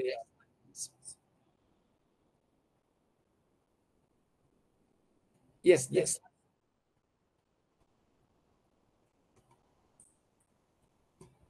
It seems that, all right. So this is exactly what cultural competence is all about. The knowledge, the skills, and the attitude that will enhance the understanding, the respect, the awareness of other people, and the ability for every one of us to adapt care to the needs of our patients. Next slide, please. Why important? And I'm sure you're all aware of it, but we'll go through. One of them is the American change. The demographics of the 20th century are very different from the demographics of the 20th century. While America looks like a mirror of Europe in the past century, as we know, it has dramatically changed. But also very important is that by applying cultural competence, we can reduce health disparities. The fact that there's different outcomes related to socioeconomic status, ethnicity, religion, and gender. And by doing that, we can improve health outcomes, better health for everyone. And eventually, what this will do is to decrease costs of healthcare, including eye care, and obviously on an individual level to improve the success of our own practices. Next slide, please. Now, I always say that this is not rocket science because all of us, in some ways, practice cultural competence. Next slide, please. For example, I'm sure many of you see kids, and the way you communicate with kids, the gestures you use, may perhaps use toys, is different from that you use with adults. And by doing, you recognize that there is a culture of kids. There's a way of kids to communicate and behave, and we adapt our care to better serve children. Next slide. The same with the elderly. Perhaps when you have an elder patient, you lengthen your exam, perhaps talk a little bit louder, a little bit less fast.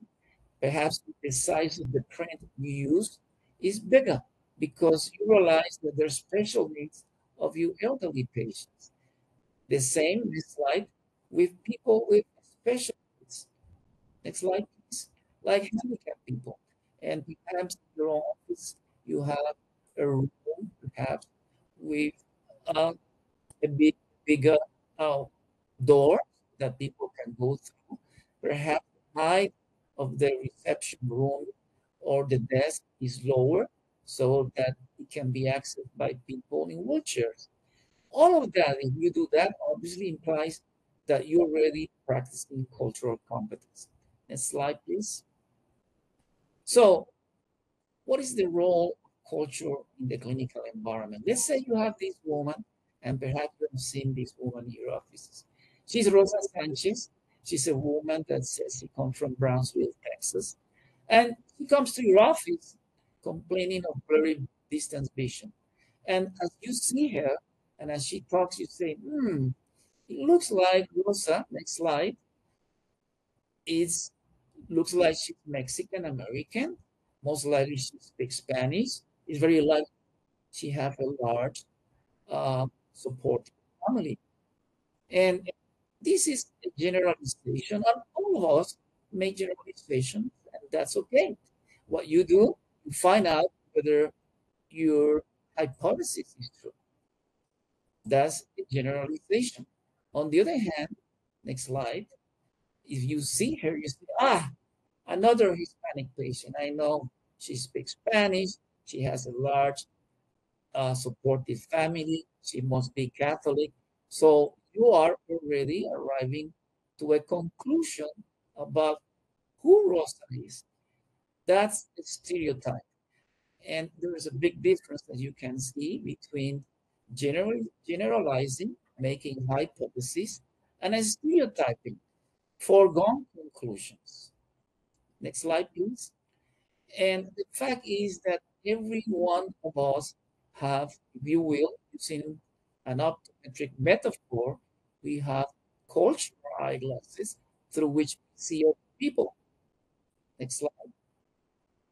And one of the obstacles to allowing us to appreciate other people, one is ethnocentrism. The idea that our culture, our way of life is superior to every way of life. And obviously, when Europeans came to the Americas, that was part of it. They have the idea they came to America because they were a superior civilization, and they improved that civilization of the indigenous people of the Americas. Next slide, please. But we also have the concept of stereotyping, and every culture there's some form of stereotyping in other culture. For example, it's very possible that some Japanese consider Americans, we are very straight talking, as rude people. Next slide, please. Now, many lively Italians consider Norwegians as very gloomy people. Again, it's a stereotype. Next slide. On the other hand, some Finns may consider Italians over emotions, but though they talk louder, they use their hands a lot, and they say they are over emotional. Again, a stereotyping of Italians by another group. Next slide, please. So that's stereotyping. And then there's the concept of chauvinism. Chauvinism is the idea that our culture, our nation is superior to everyone.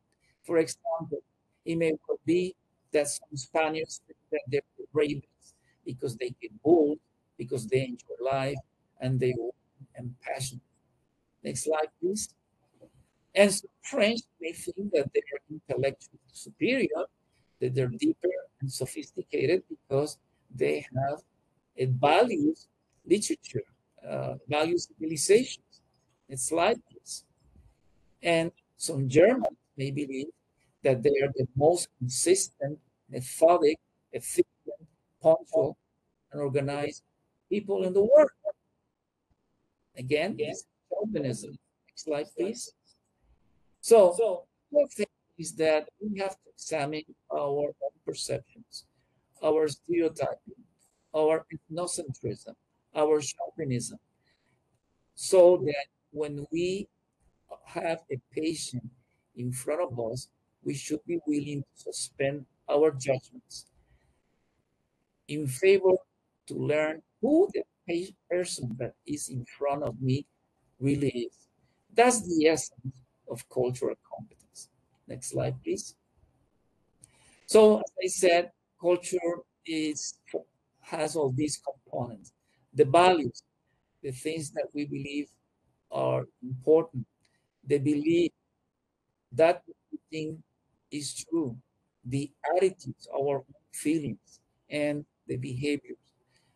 Next slide, please. And sometimes we believe that Western medicine, and I include obviously optometry within the culture of Western medicine, is neutral, but it's not such a thing as a neutral medicine. For example, most hospital rooms are kind of small, isn't it? Well, what happens in culture that that's to family, because very often families want to visit at once their family members in the hospital. Very difficult to do when you have a very small room. Next slide, please. If you go to emergency room, one of the things is that there are significant surprises. Obviously, the way emergency rooms are designed is to benefit the doctor so that they can do their work, but it limits privacy significantly, isn't it? Next slide. We depend significantly on high-cost technology. Every time we develop OCTs, new visual fields, new technologies, and it makes Western medicine one of the most expensive medicines in the world. Next slide. And of course, we all use hospital gowns when we go into the hospital. And the point here is there's not such a thing as neutrality as we deal with medicine. What we do in optometry, in medicine, relates to the way to our culture. Next slide, please. The issue, unfortunately, is that there's significant health disparities. We know that depending on your socioeconomic status, your ethnicity, your race, your gender, your geographic locations, health outcomes are different. And in democracy, we believe that healthcare should be accessible to everyone at the highest possible quality. But the point here is we know that's not necessarily true. Next slide, please. I give you an example. This example comes from California. It is a well-known study done in California. And what they analyzed the use of analgesics, painkillers, in an emergency medical, and they compare how analgesics were used when the patient was white versus when the patient was Hispanic. To make a long story short, as you can see in this table, 1 of every 4 white patients were not offered any painkiller. However, more of the Hispanic were not offered a painkiller.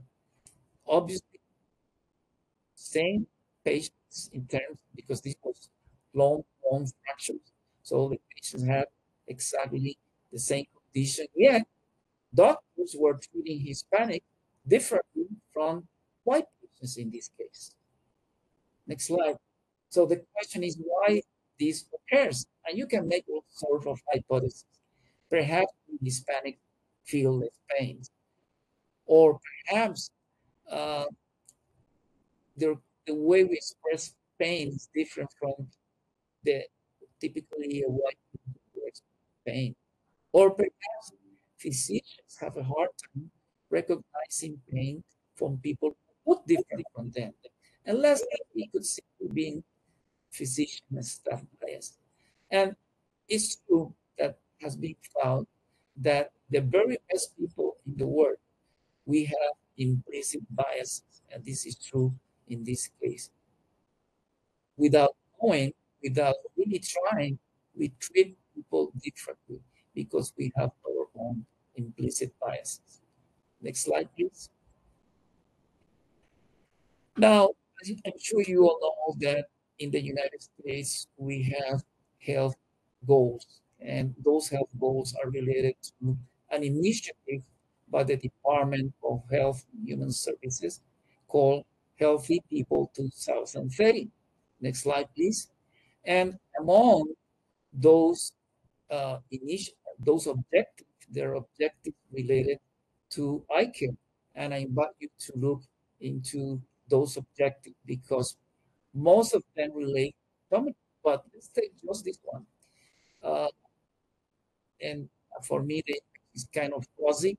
I hope that the image is better for people. But essentially, what you can see here is that nowadays, the percent of people that have a dilated fundus exam, let me see if I can, it's 52% in 2023, and the objective is to increase that by at least 5% to 57%. Now, when you look at the different groups, Hispanics are the ethnic group with the lowest percentage of DFE in the last 2 years. That means that in the case of Hispanics, that percentage increase has to be nearly 10%. So it's obvious that there are health disparities among different groups, and Hispanics in this case are significantly well below the rest of the groups. Most Hispanics doesn't have a dilated fundus exam. Interestingly enough, you see here that blacks have the highest percentage. 57% of them have had a DFE in the last 2 years. Next slide, please. Really quick, Dr. The Santiago. same way that United States have this initiative, the World Health Organization have a very important initiative that maybe you're aware of. That initiative called SPECS 2030. Part of that initiative is to increase the number of people that have access to refractive care.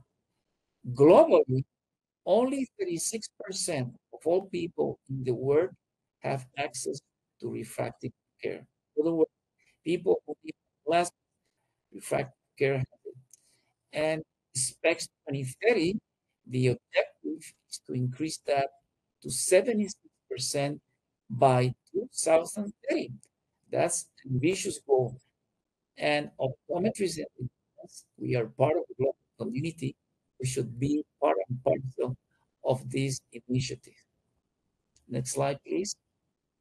So, who is the Latino? I'm sure you know what a Latino is, but essentially anyone from Cuban, Mexican, Puerto Rican, South or Central American descent or Spanish culture, regardless of race. Next slide, please. Now, just talking about demographics, this slide shows what's happening in the United States. If you see the percentage of the population that's only white has been decreasing through time, and before 2050, whites will be less than 50% of the US population.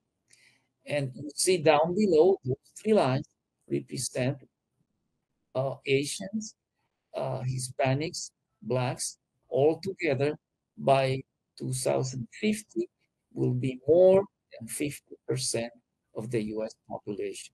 That's the reality of America. Next slide, please. And again, this is kind of false image for me, but I hope it's better for you. The truth of the matter that by 2045, About half of the world population, the US population would be white, and about half would be some other groups. And interestingly enough, as you can see, by 2045, one of every four Americans will be Hispanic. One every four Americans will be Hispanics by 2045. Next slide, please. And when you look at the distribution of the population, total population of the US and Hispanic population, if you look at this slide, it shows that in general, Hispanics are younger. As you can see, the distribution of Hispanic patients, of Hispanic people, I should say, is greater in at the age of 35 or less, while the total population of the US tends to be older. So the truth of the matter that the Hispanic is less than 30 years of age. So this means that Hispanic patients are more likely to stay with you. They come with your kids, they become adolescents, become parents, grandparents, and because it's younger population. Next slide, please. And out of Hispanics, Mexican Americans are 60% of the Hispanic population of the US. One of every 10 is Puerto Rican, one of every 30 is Salvadorian, one of every 10 is Cuban, one of every 10 is Dominican, and then the rest. But by far, the largest percentage is Mexican American origin. Next slide, please. And Hispanic growth in the States decades ago, in the 70s and 80s, was driven by immigration.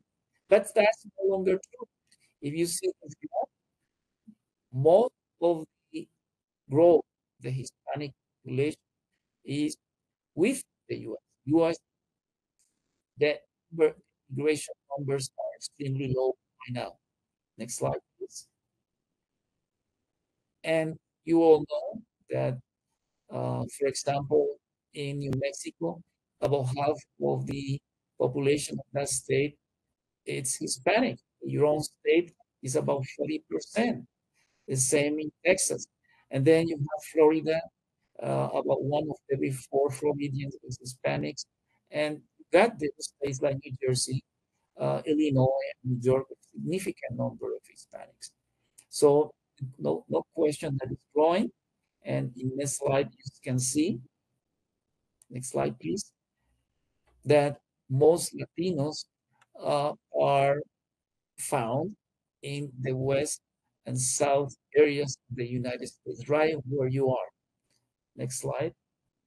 And the growth of the Latino population, if you can see here, has been significant in the last decade.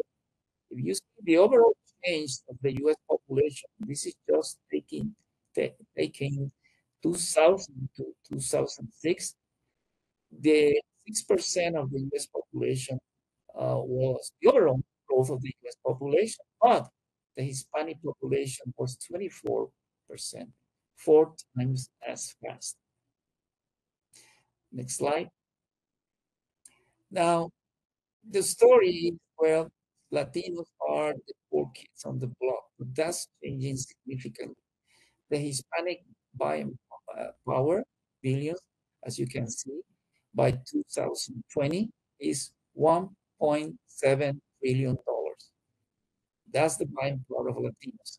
And next slide. Next slide, please. And by 2020 is more than 10% of the total buying power of the United States. There's significant buying power there. Now I'm going to go into some of the characteristics of the Latino population. Next slide.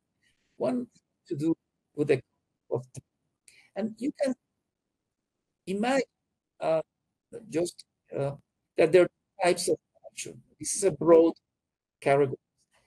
What we call linear active cultures.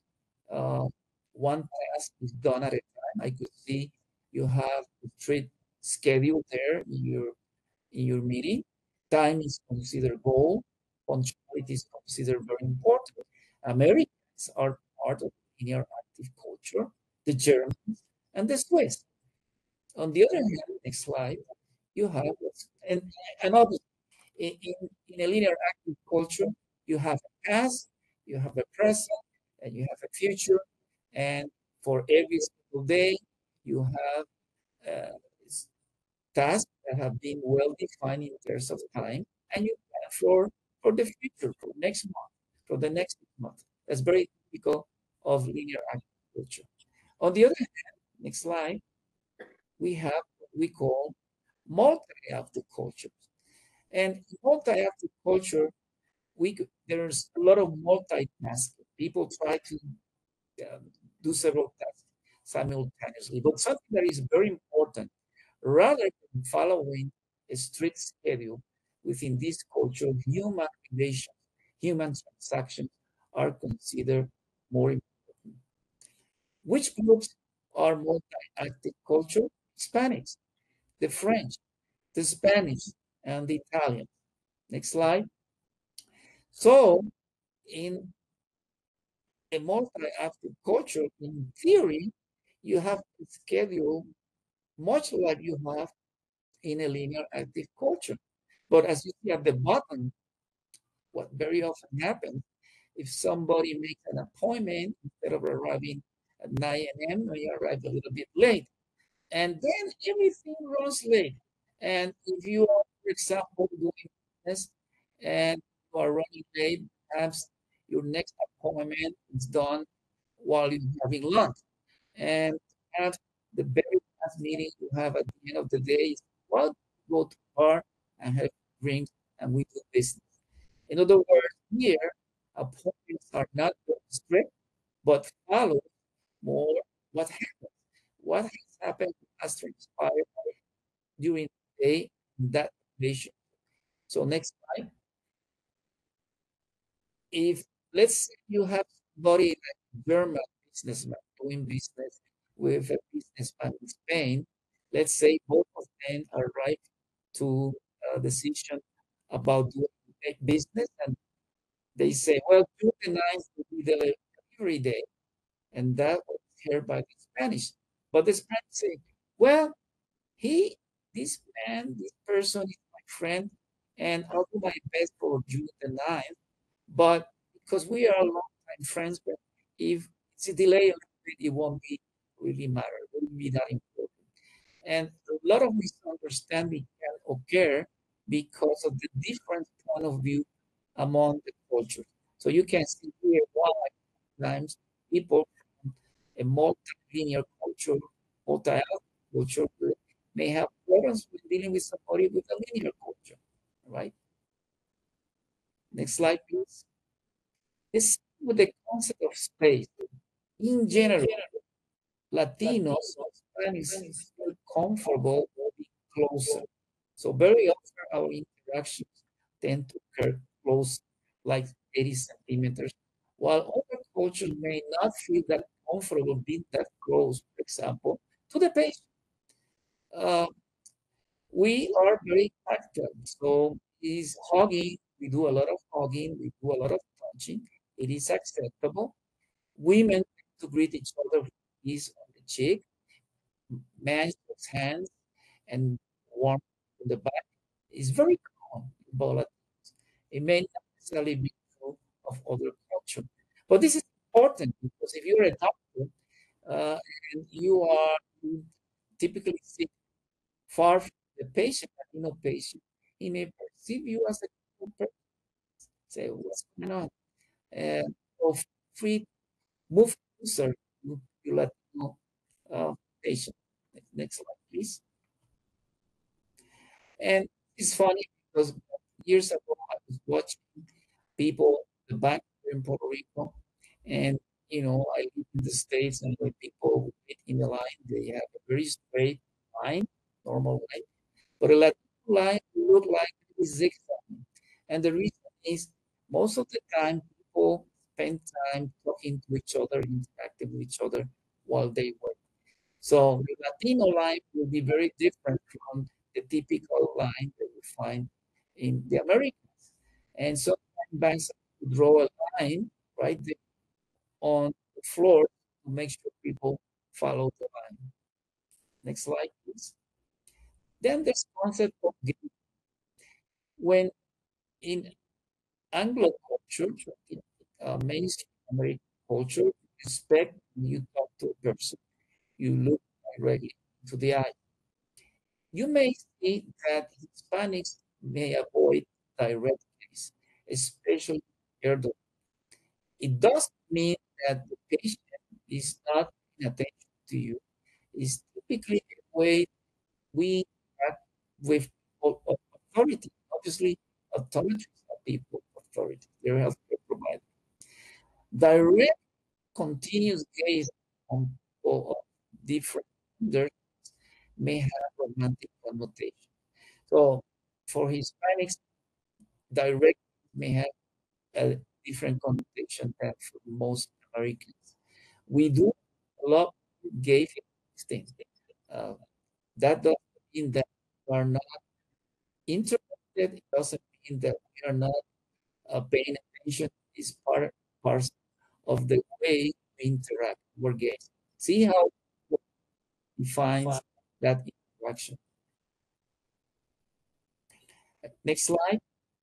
And for most Latinos, we are a mixture of three groups: the Spanish, the Indian, and the African.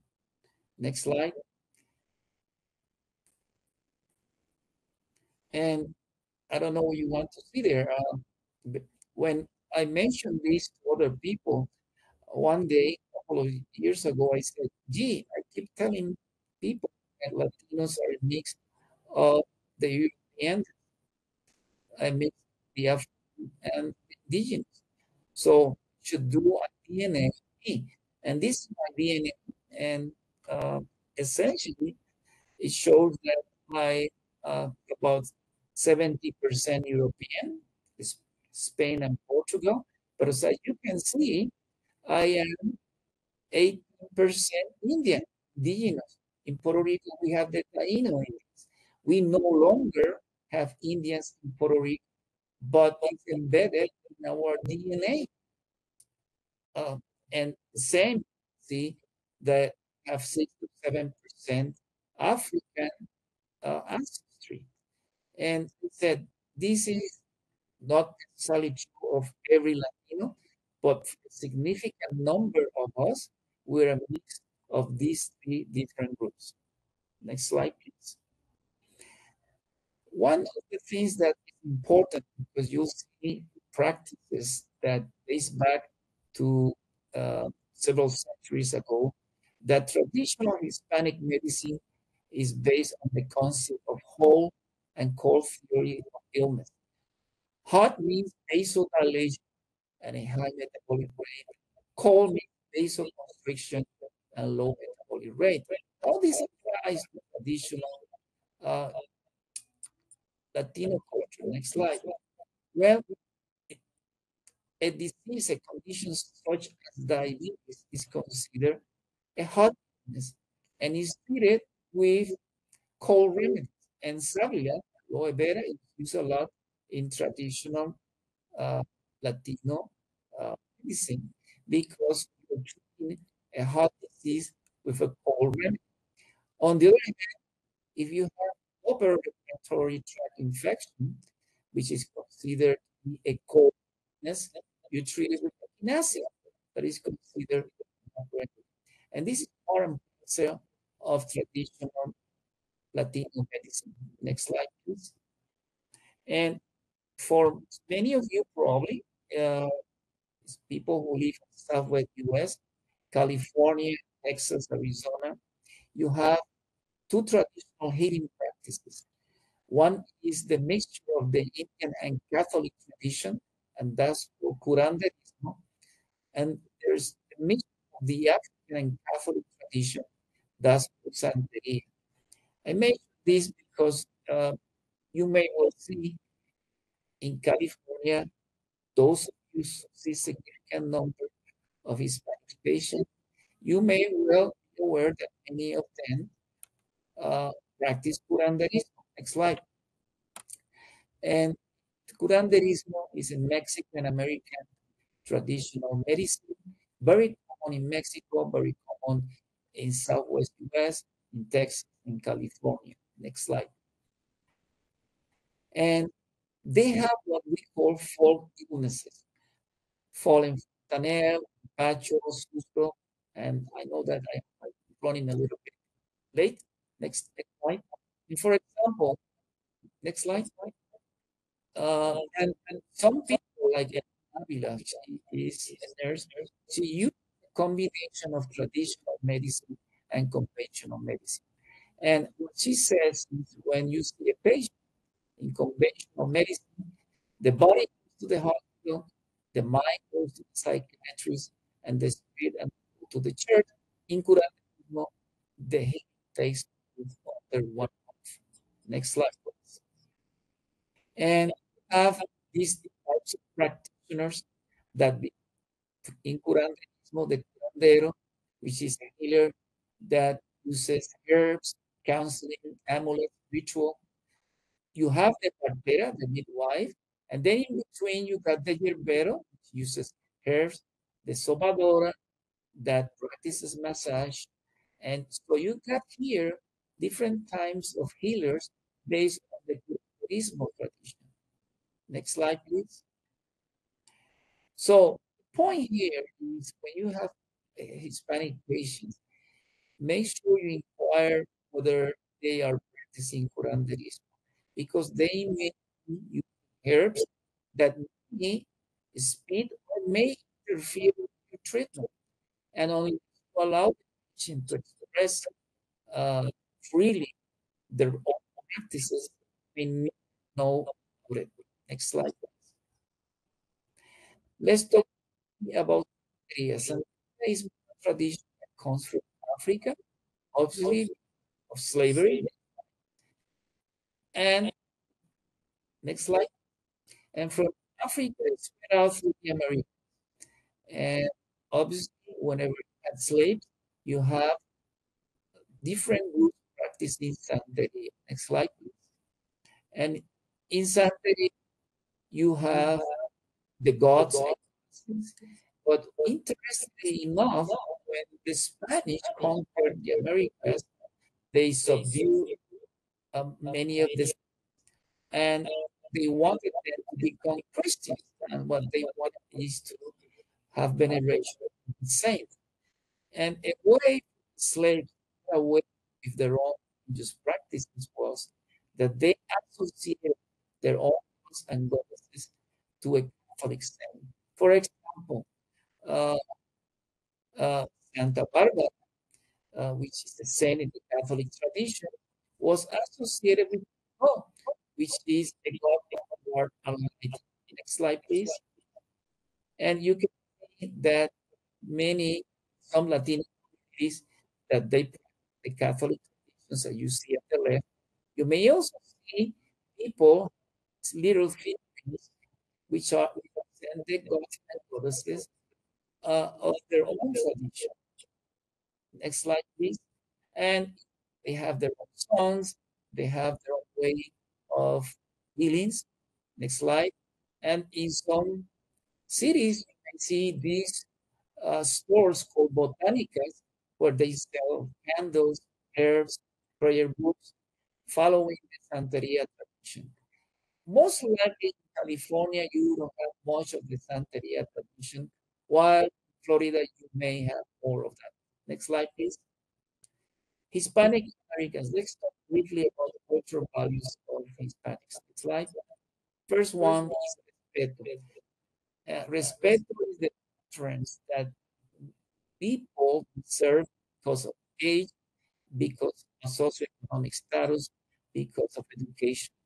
As an optometrist, as a doctor of optometry, Latinos believe and have great respeto to you. But by the same token, they expect respeto from you. And we will have a chance to see that. Mr. Pruden have a copy of the video. If you have time, please watch it. One of the biggest mistakes younger practitioners make with the elderly Latinos is to call them with their first name. So if you have Maria Rivera in front of you, don't call Maria. You just say Mrs. Rivera. It's very important. Otherwise, the Latino patient may feel it is a lack of respect. Once you know the patient, that's another story. You may refer to her with the first name, but never the very first time you meet the elderly patient. That's a very common mistake many practitioners of optometry do. Next slide. The other concept that is very important is the family. Latinos have a great connection to the family, and the family is not just the mother and father and the children, the grandchildren, is the uncles, the aunts, and means that you're expected to know and be familiar and be aware of every single member of the family.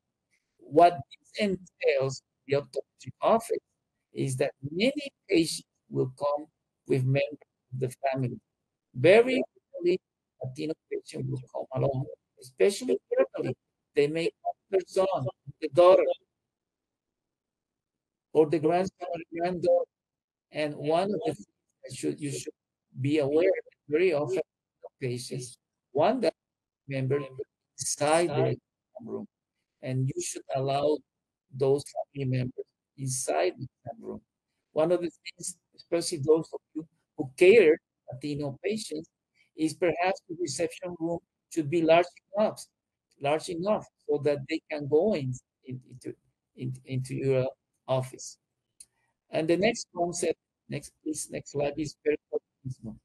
And the fact is that eventually, as Latino patients want to be seen as human beings, and very often, as you know, perhaps we spend the first 5 minutes to talk to them about their families or what's going on, rather than go straight to the exam protocol.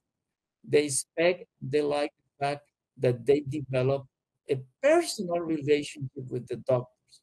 That's personalism. Next slide, please. One of the things that Latinos want their doctors to have formal attire, that they want them to look professional. They want doctors to show their diplomas because they're very proud of the doctor and where they study and their honors. Next slide, please. And you know, there's some gender issues, especially the old the patients. I tell students are mostly women because, as you know, 70% of all students of optometry are women. That's fine. They're young. Some like patients may ask, "Where's the doctor?" I said, "Don't feel offended. They still expect their doctors, many elderly, to be men. So you got to explain to them, yes, I am your doctor." Next slide. There's also this of obesity in Latin culture. Being obese sometimes means that you're healthy. We know that's not true, but one of the reasons of it's so rampant because it's odd concept that being healthy. Next slide, please. Okay, the vignette will not be able to see. If you can, please watch it. It's a very interesting vignette. This was a video that we developed in 2007, I believe, at the Southern Educational Congress. And one of the vignettes relates to a Latino family and the mistakes that are do with Latino patients. Next slide, please. Let's talk briefly about some of the condition of Latinos. 44% of Hispanics are obese. And obviously, uh, we have the largest prevalence after blacks. Next slide, please. And of course, you all know what the risks for obesity are. I'm not going to spend time on it, but it's very important that you deal with the issue with your patient. Next slide, please. Hypertension.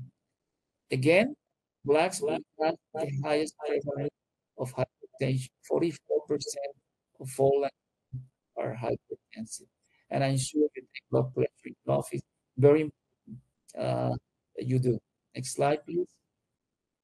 We did a study in Puerto Rico where we examined over 3,000 kids. And you know, we found in Puerto Rico that 1 of every 4 kids in Puerto Rico is obese. It's becoming an epidemic. But also we found that 10% of children were hypertensive. And kids that were obese were 3 times more likely to be hypertensive. I mention this because it's very important that you take blood pressure in kids because, yes, hypertension can also be a disease of children and they become hypertensive adults. Next slide, please. And with diabetes, and after Asians, some group of Asians here, and I can barely see the slide. Let me just go through so I can see the numbers here.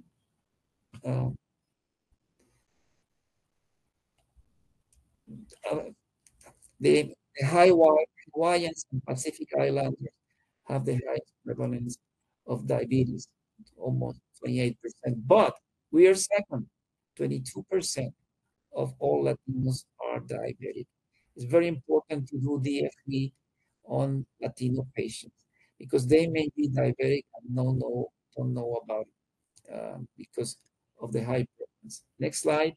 I'll go. I think I'm running out of time, but you should know that among Latinos, there's a higher prevalence of liver cancer, and maybe the fact that many, especially Latino immigrants, were in the field and liver, these toxic nephrotoxin called aflatoxin is found in corn, is found in peanuts, is in pistachio, and because many immigrant works in the agricultural fields, they get exposed to this nephrotoxin, and liver cancer is twice prevalent about Mexican Americans. Next slide.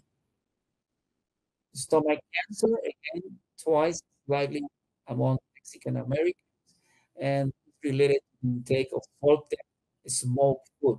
Next slide. Gallbladder cancer, 2 to 4 times more likely among Hispanics. It's related to obesity and hyperlipidemia. Next slide, please. And among women, unfortunately, cervical cancer is 2 to 3 times more prevalent among Hispanic women than non-Hispanic women. Next slide. You all know I'm not going to spend time on the ocular complication of diabetes. Just next slide.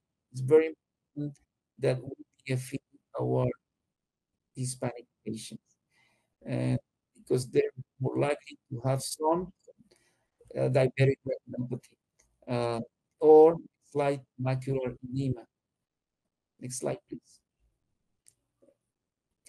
All right, and you see here on the next slide the prevalence of diabetic retinopathy, and you can see, next slide,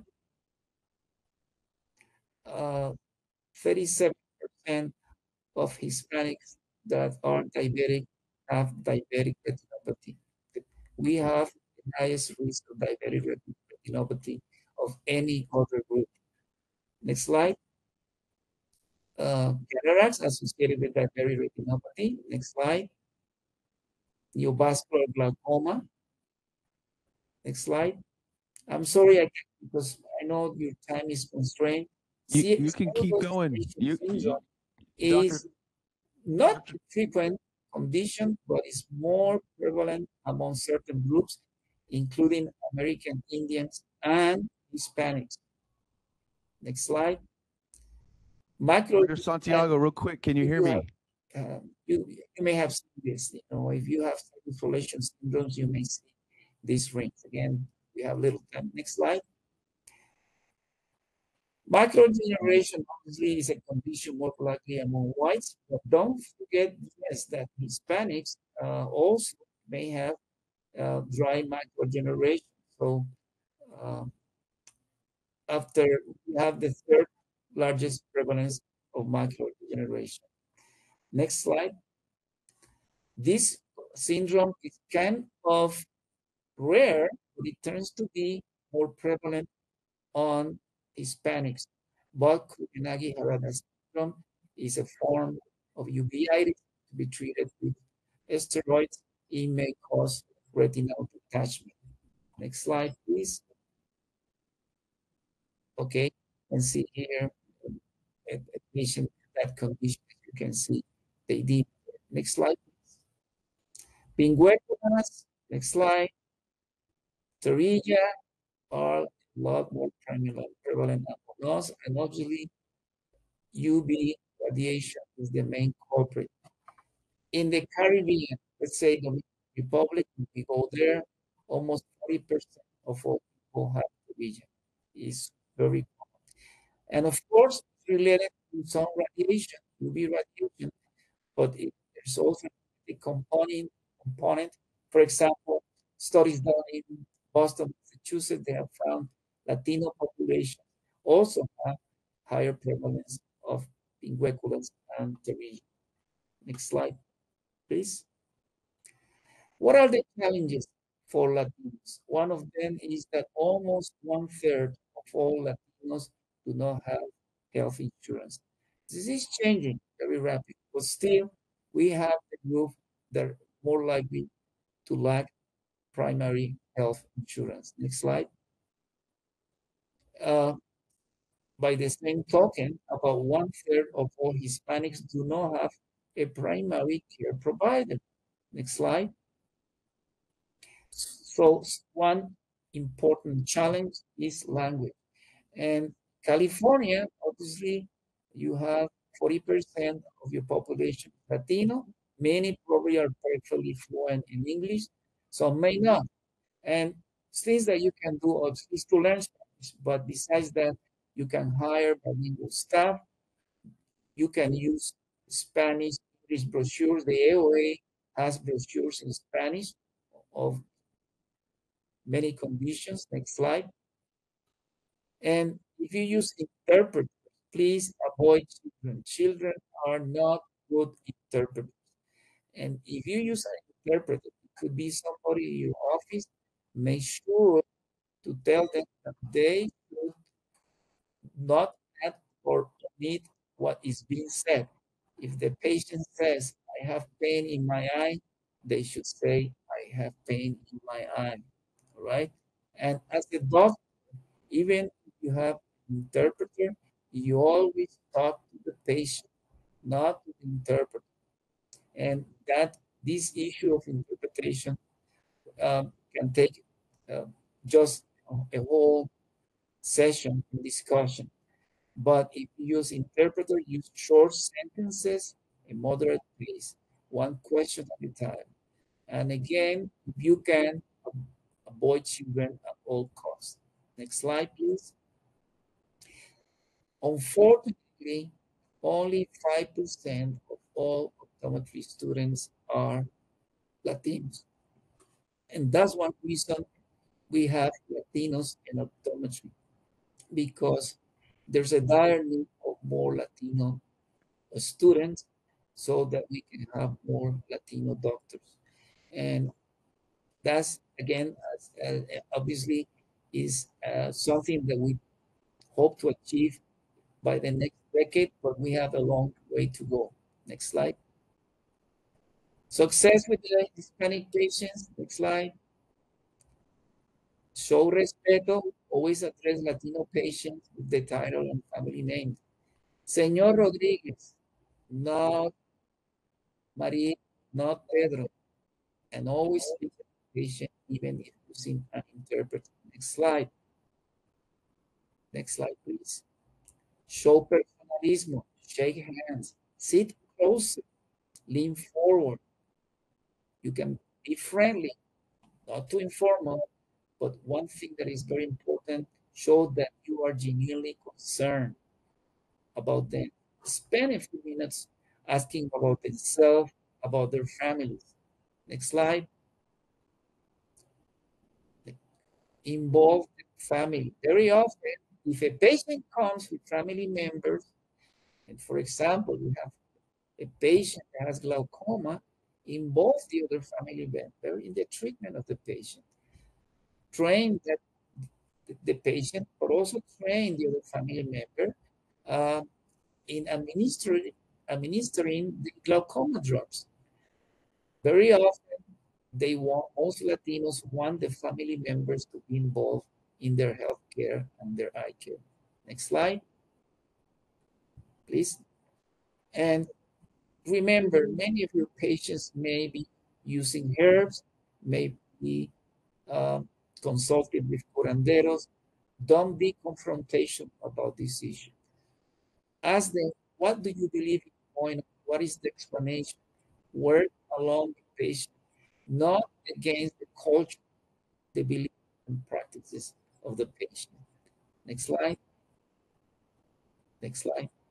And it's time to explain to the patient. I teach my students that the most important segment of their exam is when they sit with the patient and explain to them, educate them what's going on. Don't ask the patient, do you understand what I'm saying? They always say yes, out of respect to you. Perhaps what you can do is in your own words, what did I tell you? Can you explain to me what I told you? What do you understand? Take time and pace to explain carefully. Next slide, please. Recognize the difference in the sense of time. If you, and most of you, I'm sure you get strict appointments, perhaps if you get a Latino patient, ask them to come at least a half hour earlier. Many of them may not have necessarily, they have to use public transportation, right? So be as flexible as you can be. Next slide, please. And if you can, learn some basic Spanish. Let me tell you, you don't have to be perfect. In my school, our students, many of our students come from the US mainland, they don't know any Spanish. We teach them basic conversational Spanish, and I'll tell you, even if you know a few words, the patients will appreciate a lot the fact that you're doing an effort to be understood. And that makes a whole world of difference. Next slide. So, next slide. These are the thoughts, the tenets. I hope in this brief presentation, I have conveyed something very important. Hispanics represent an important segment of the patient population. As I mentioned, by 2035, 1 of every 4 patients will be Hispanics. So it's very likely that some of you or all of you will see Hispanic patients. The better we understand Hispanics, the better we can attract, manage, and retain them. And by understanding and serving Hispanics, it can be not only a source of satisfaction, but a way to grow in practice. I forgot to mention Latino patients are very loyal to the doctors. They will not go doctor shopping. Once they feel good about you, they'll stay with you for the whole life. I'm sorry I took a few more minutes. I'm open to questions. I assume you have other issues to deal with, but I'm very happy to answer any questions. Dr. Santiago, this is Greg Pruden. I hope you can hear me. Thank you. Let me. Can you hear me, Dr. Santiago? Yes, I can. Wonderful. No, I can increase the volume more because I hear an echo. But now, go ahead. Oh, wonderful. I wanted to say thank you for the time, for your presentation. I just want to also mention for the board members, Dr. Santiago mentioned once or twice in his presentation a video. I will make sure that that gets sent around to you. I was able to watch it myself, and I think you will appreciate learning from that video too. So we'll make sure we get that out. We also do have a copy of this presentation, and we will, it is on our website, so will be available for future use there. One of the things I just wanted to share that there's so much that I think we perhaps all learned. But one of the things that struck me that I even leaned over to President Garcia and asked about was when Dr. Santiago was talking about children and taking their blood pressure. I leaned over and I said, "Is that something that ODs normally do?" And President Garcia shared with me, perhaps maybe not normally, but they will if conditions and the situation sort of indicates the need for that. So that was something that just struck me as something I was not otherwise aware of, and just wanted to share with the group. I want to see if members have any questions or comments for Dr. Santiago. We're super appreciative of your time. I know you're all the way there in Puerto Rico, which I think is 4 hours ahead of us. So thank you so much again for joining us. But if members have any questions for Dr. Santiago, now would be a good time. Not a question, just a quick comment. Thank you, Doctor, for your presentation. I really enjoyed the parts concerning success with Hispanic patients and the tenants. In San Diego, we have a large Hispanic population, a lot of Hispanic patients, and your success keys were right on point, especially learning basic Spanish. Just being able to communicate is going to bring a level of comfort for the patient and allow them to really open up. They do, as the doctor said, they do appreciate when we take the time to learn the language. So it makes a big difference. And one of the pointers he gave for the interpreters are so useful when they pace themselves. Sometimes we speak and forget there's an interpreter. But the fact of no slang, no colloquialisms, a lot of things get lost in translation. So we have to be able to speak culturally with words that they will understand, especially when we're talking about techniques and procedures. So thank you for that, those tips. And there is an article I wrote, I think a couple of years ago, in the review of Optometry, that is a summary of what I heard. You can probably read it in 15 minutes. I think Mr. Pruden has a copy of it. So you can also read that article. Yeah, Dr. Santiago, thank you for reminding me of that article. You did send that around to me recently, and I will make sure that gets included for the members as well. It is a really helpful article, touching on a variety of different cultures. So I think that will be something that we can share with the board and put on our website Finish as by well. saying that I feel very happy by the fact that you people as a board have an interest in this issue, because it means a commitment from the profession to be more diverse and to be more inclusive. As we look forward in the century, I think those are goals that we should achieve, so that we have the very best healthcare and the very best eye care for everyone. Thank you so much for the opportunity. Thank you, Dr. Santiago. Any other comments or questions from members in the room? Okay. We do need to take public comment, so we'll see if there's any public comment in the room. Going once, not seeing any in the room. Moderator, would you please check online for any public comment on this item? We are open for public comment on agenda item 7 in the presentation. If you'd like to make a comment, please raise a hand by tapping that hand button at the bottom of the screen. Dial-in users, dial *3 to raise your hand.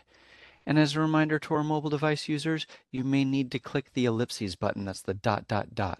in order to find your hand. We're going to take just a few seconds now to see if we have a request for public comment.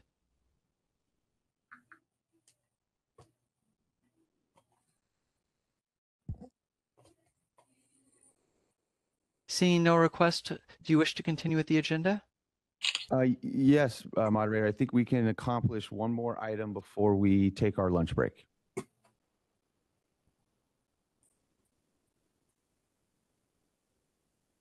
Good? Yeah. Okay. So we're going to go to item number 6. That's President's report. So I just have a few items, nothing significant, but first one is board member resources. And included in your packet is a memo with links to all board member resources that DCA provides. And I want to make sure that all members were aware of this information. It's very important. Also, the board also maintains a board member handbook, but this has not been updated since 2019. Very important document. So I would like to ask staff to bring that back to a future meeting with a plan to update the handbook. So we can do that. We will. Just another FYI. So I recently attended the International Sports Medicine Association conference. The only reason I bring it up because for me it was kind of a unique experience. As optometrists, you all know we have to do CE, and sometimes we always go to the same type of conferences. But this time I decided to do something different, and it was very different. So it was actually held in Bentonville, Arkansas. I've never been to Arkansas before, kind of had some preconceived ideas what to expect, but actually Bentonville was a beautiful town, and it's a very up and coming town. I think they're really working hard to make it a convention type of city. So they had a lot of open air art. They had a beautiful museum there. And it's also the mountain biking capital of the world, which I didn't know. So there are mountain biking trails throughout the whole city, throughout the countryside. It's really beautiful. And this conference is a interdisciplinary group. So is optometrists, ophthalmologists, therapists, nutritionists, all sorts of different professionals come together for this every year. And it moves from city to city. So, what I learned was that vision, just like strength and speed, is a critical component of any sport at any level, whether it's little league or professional football or baseball. So we actually had a lot of athletes come in from professional baseball, football, the Olympics, and they gave us their story about how vision therapy, sports vision helped their sport. So it was really enlightening. It was very inspirational to see that optometry and eye care has such a big impact in sports. And we may not know it, but a lot of sports teams have optometrists on their team as well. Yeah. So again, the cool thing about optometry is that there's so many specialties that optometrists can be involved in. Of course, now sports vision, vision therapy, ocular disease, dry eye, pediatrics, geriatrics, low vision, contact lenses, myopia management, and there's so much more. So we often think of optometry as eyeglasses, but that's really just a very small portion of what optometry can and does do every day in our country. Let's see, sunset review. So we've all been talking about sunset review for a year. And as members recall, the board approved the sunset report at our December 6th meeting, and following which staff finalized the report and submitted to legislature. The board has recently been notified that its sunset hearing is tentatively scheduled for March 4th at the state capitol. So it's becoming real at this point, but we are ready. Soon, the legislative committee is charged with conducting the board's sunset review and will produce a background paper, which will identify policies and other issues it expects the executive officer and I will need to testify on before the hearing. So we'll make sure we do our homework. Following the hearing, the board will review and approve substantive written responses to all identified issues, which is expected to occur at our April 11th board meeting. So we'll bring that back.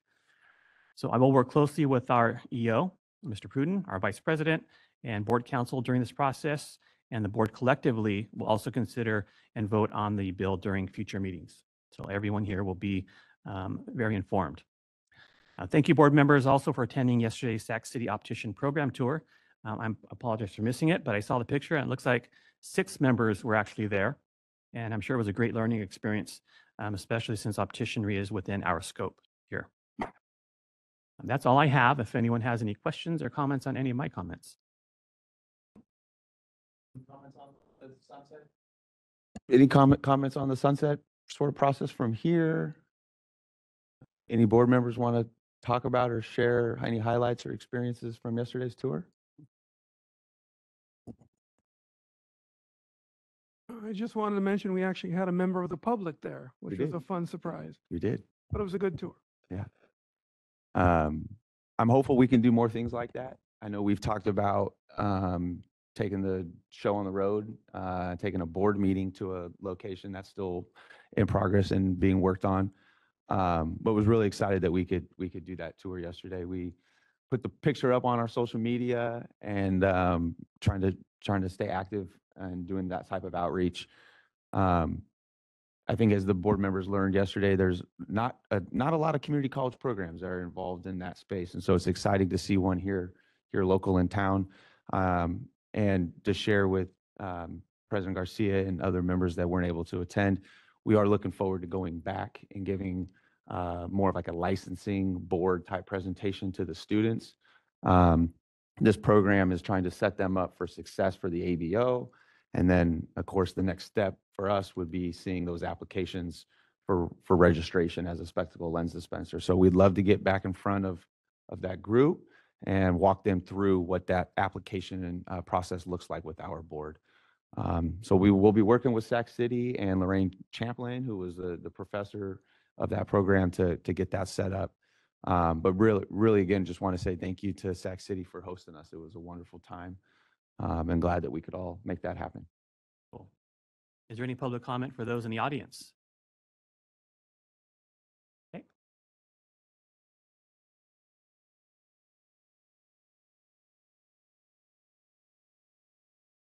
Either one.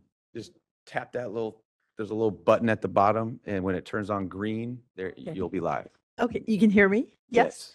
I want to thank you so much for going to Sac City. Wasn't it beautiful? I think the way Lorraine has set it up, it's absolutely beautiful.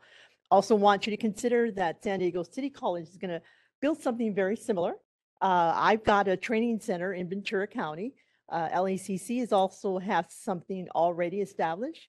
And in Chabot College, we're trying our best to do something in Northern California. So thank you so much for supporting us. Ruby, do you happen to know when San Diego's program?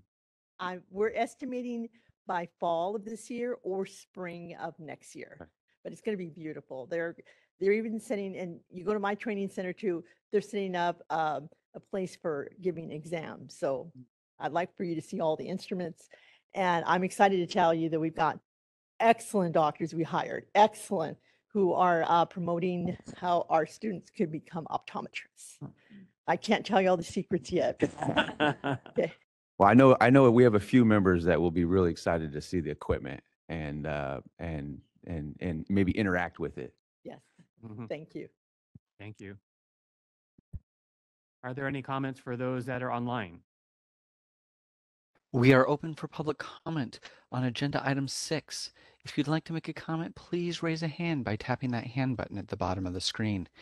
Dial-in users, dial *3 to raise your hand, and we will call on people in the order we have requests. We're going to take just a few seconds now to see if we have a request for public comment.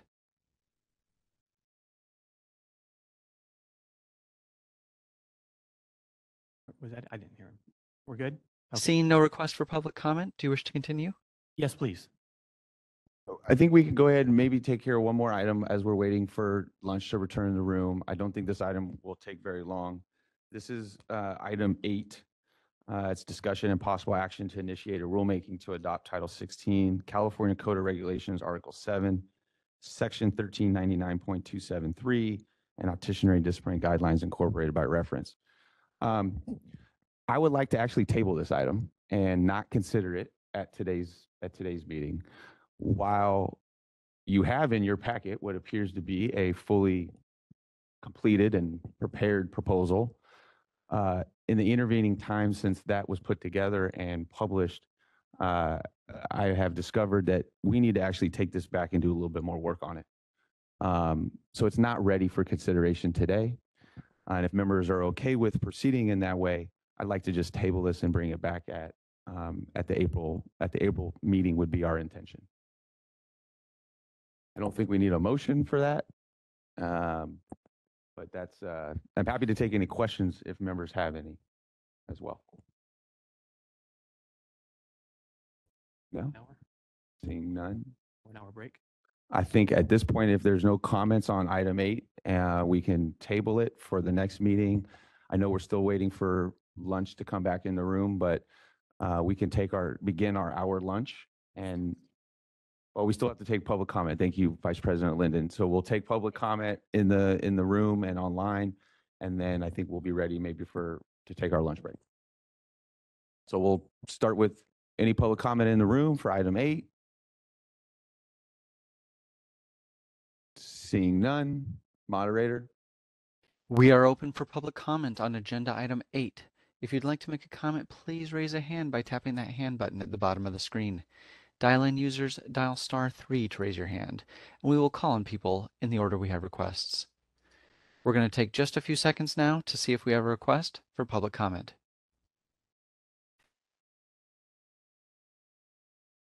Seeing no request for public comment, do you wish to continue? Yes. this time, we'll take a 1-hour lunch break and we'll reconvene in an hour from now. Thank you.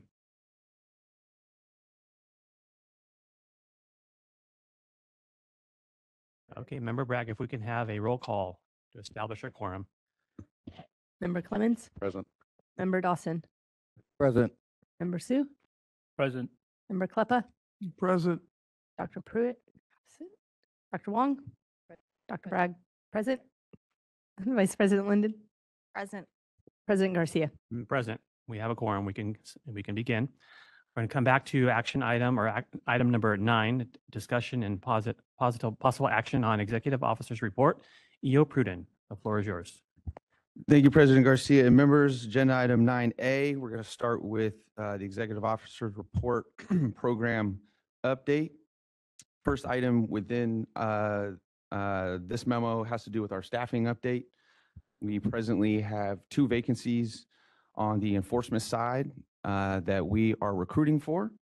One is a staff services analyst position. The other is a associate governmental program analyst position in the state hierarchy, if you will, of position classifications. SSA, staff services analyst, is right below an AGPA. A copy of the current organizational chart is included at the end of this memo. One of those 2 positions, the associate governmental program analyst position, is one that is is a more active recruitment than the SSA position. We are expecting and hoping to conduct interviews for this position soon, and after that point, we will repeat that process for the other position, the staff services analyst position. We recently promoted internally the individual who had been in that SSA position. That's our enforcement analyst, Scott Kurzweil, who is now has been promoted to an AGPA position. So we're happy and excited that he earned that promotion and will remain on our staff. And we'll look forward to updating the board at future meetings regarding the status of these 2 positions. A copy of the org chart, as I mentioned, is at the end of this memo. And again, you will notice there are additional vacancies on that org chart beyond what I just mentioned. 2 of those vacancies we've previously talked about will be eliminated from our org chart later this year. This is the office technician 0.9 position and the management services technician 0.5 position. That is 1.4 positions that will be removed from our org chart pursuant to the governor's order later this year. The staff services analyst position in the admin unit is our policy analyst position that we've talked about. We're still planning on beginning a recruitment for that in the first quarter of this year.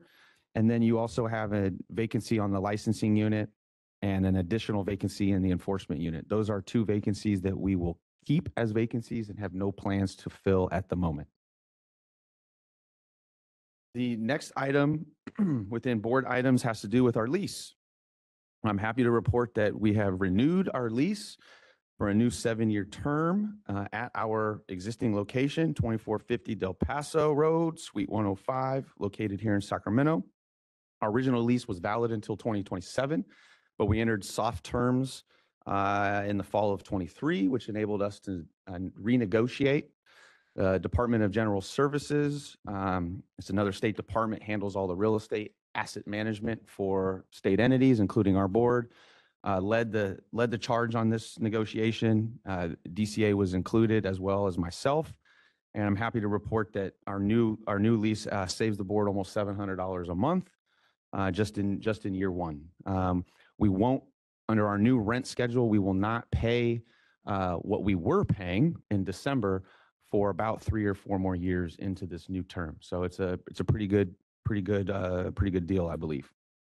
As was mentioned earlier from our DCA update, the governor has issued an executive order related to fees for licensees impacted by the Los Angeles area fires. But first of all, before I say anything about that executive order, I just want to send on behalf of the board our sympathies and condolences for what's happened down in that area. As I think everybody knows, it's been a very destructive event, and there's a lot of still active ongoing cleanup. I think they're dealing with a lot of other issues today, given the recent storms and debris flow. So our hearts are certainly out there in Los Angeles with all those impacted. We have not heard directly at the board from really any consumers or patients being impacted. And we've only really heard from, I think, 1 or 2 licensees that have been impacted. So if there is good news, it seems like in the opticianry world, a lot of our folks maybe weren't as directly impacted as perhaps others were, but we still send our good thoughts down there. Regarding this issue, again, the governor has issued an executive order. It was issued on January 29th. I hyperlinked it within the materials for anybody that may want to read that. But what does it do? It extends the deadline to pay fees to renew a license for a period of 1 year for any licensee that had an expiration date occurring between January 1st of this year and July 1st of this year, if they have a business or residence that was located in specific zip codes. The executive order outlines several different zip codes for which the provisions of the waiver of the deferral will apply. It's important to note this is a deferral. It's not a waiver of the renewal fee. So it will have to be paid 1 year from when it's deferred. The executive order also does a few other things. It does suspend fees that would have been required for anybody seeking a duplicate or replacement license, provides that those replacement licenses should be provided free of charge to anybody that was impacted. Think of somebody's house that is no longer standing, and they might have lost a lot of those important documents. That's what this provision is for. Issue those replacement licenses free of charge. It also suspends any delinquency, late, or penalty fees that are attached to any license. A delinquency fee happens when your license has gone expired. You did not renew it prior to expiration. So most of our licenses expire at the end of every month during the year. If you didn't pay that on time, you would have a delinquency. Under this executive order, the delinquency is suspended. It's not waived or deferred, it's just suspended, meaning it will not apply. We have been working, our board and all boards and bureaus in DCA, we're working to help with the implementation of this. Got to give a big shout out to the Department of Consumer Affairs OIS team, Office of Information Services. They moved heaven and earth really to implement this. I think there was a lot of question about how do we inform licensees of this waiver. We're going to talk next week at our Consumer Protection Public Relations Outreach Committee meeting about efforts and initiatives that we are engaged in to get out outreach. Newsflash is a challenge, right? Getting information out to those that you want the information to be received from or received to is difficult, it's challenging. Not everybody is reading our emails or paying attention to our social media. So there was a lot of conversation about how do we implement this. Again, as I just mentioned, DCA moved heaven and earth to do their part. All licensees, with rare exception, renew on Breeze. If you go to breeze.ca.gov right now, the very first thing you will see is a splash page that informs you, the renewing licensee or new applicant, of this waiver. There's essentially an FAQ that has been put up there that informs everybody about what is being done regarding this waiver. As I mentioned, we've had just 1 or 2 people reach out regarding the waiver. I think we have processed one waiver request to date. We don't anticipate the impact to be too large for our board. The preliminary numbers that were received from the department indicated less than 100 of our licensees were in those zip codes specified in the EO, in the executive order, that would be eligible for the waiver. There is probably a number greater than that that would be eligible for the delinquency and the replacement license waivers. But for the renewal deferral, less than 100 is the impact that we expect. So again, thank you to DCA for assisting our board and all the other boards and bureaus implementing this. I think one of the things that's on my mind about this is obviously this executive order is specific to certain zip codes for the Los Angeles fires, but we know we live in a state where natural disasters and unexpected events happen all the time. And what I'm wondering about is whether this might be a precedent for future natural disasters and unexpected events. I think we're going to learn a lot as a department in terms of the implementation and how we maneuver here that will assist us in any of those future events that may occur. So that's the executive order related to the Los Angeles fires. Next, just a couple housekeeping items regarding some of our outreach and committee work.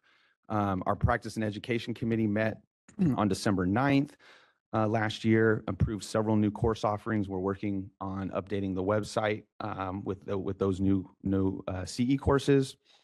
As I just mentioned, our Consumer Protection, Public Relations, and Outreach Committee will meet next Friday virtually to discuss our social media and outreach and listserv newsletter efforts. On that front, the newsletter, our winter edition was released last month. It's on our homepage. We sent it out via listserv and social media as well. We're beginning the development of our spring edition of the spectacle. And if you haven't noticed, we've increased quite significantly our posting on social media. We most principally post on X or Twitter, Facebook, and LinkedIn. We've really increased the communication given the Los Angeles fires and helping push out a lot of information coming out of other state departments like CDPH, Department of Public Health, Department of Managed Healthcare is putting out a lot of information about prescription refills and what health plans must do when natural disasters and events occur and happen. The department has been pushing out a lot of information, a lot of good information being pushed out. So we're trying to do our part to spread that information. That's also a message to all of you, and you'll hear more about this next Friday, to please follow our accounts. If you have a social media account, please follow our accounts. You all can help us push out information, whether it's LA fire information or any other information. You can help us get that information out, and we would appreciate it. That is the update that I have with the content that's in your memo. There was one other item that I wanted to mention, and we'll probably need to bring more information back to the board at a future meeting, but it relates to the National Board of Examiners in Optometry. There was a recent exam issue with one of the exams that they administer. They administer Part 1, Part 2, Part 3, and Treatment Management of Ocular Disease, or TMOD. Those are the 4 exams that national exams that optometrists must take to qualify for licensure in California. There was an error in the score release that was released to students at the end of January that was later corrected a few hours later. Several students were told initially that they had passed one or both of the exams that they had taken in December, to only find out a couple hours later that that was a mistake, and actually they did not pass. So you can understand from the student perspective the concern and angst that this causes. We've had, Jeff and I have had a preliminary conversation with NBEO to start to learn more about why this happened, how it happened, and how it can hopefully never happen again in the future. Just yesterday, I was made aware that there's going to be a webinar coming up. I think it's on March 5th, where more information and discussion about this item will occur. I will be attending that, and I will look forward to bringing more information back to the board regarding that at a future meeting. In that context, I think it would also be helpful, and this is something Jeff and I talked about, especially since we have a lot of newer members on our board, to have NBEO come virtually or in person, however they want to do it, and give us a presentation. Walk us through the exams, the purpose of them, how they're administered, how they're built, so on and so forth. That's something that we've done in the past periodically, and I think it's been a couple years since NBEO has come. So we will reach out to NBEO and try to get that set up for a future meeting. That is what I had for agenda item 9A. I'm happy to take any questions or comments from the members before we open it up to any comments in the room or online. Yes, sir. So on the executive order, governor's executive order postponing fee payment, is that for just health-related licensees or all licensees? My understanding is the EO covers all of the Department of Consumer Affairs licensees, so health and non-health. The executive order also went beyond DCA, and I think it covered some alcohol and beverage control and other state department.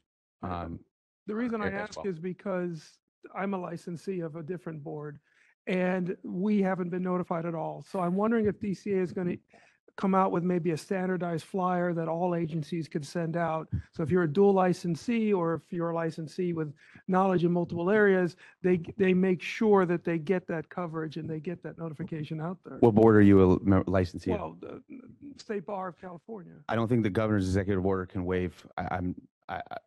So Member Kleppa, I mean, I will say I'm not entirely sure about this point, but I'm fairly certain that DCA is separate from the bar. Yes, Oh, 100%. And this executive order applies to DCA, and I'll scroll through the alcohol beverage control, and what's this last one?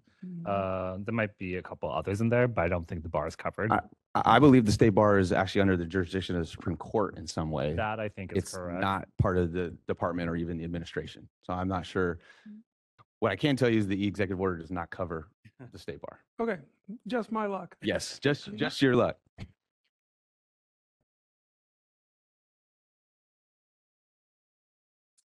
Any other questions from members about item 9A? Take public comment in the room. Seeing none, moderator, can we take public comment online? We are open for public comment. If you'd like to make a comment, please raise a hand by tapping that hand button at the bottom of the screen. Dial-in users, dial *3 to raise your hand. And as a reminder to our mobile device users, you may need to hit the ellipses button, that's the ... in order to find your hand. We're going to take just a few seconds now to see if we have a request for public comment.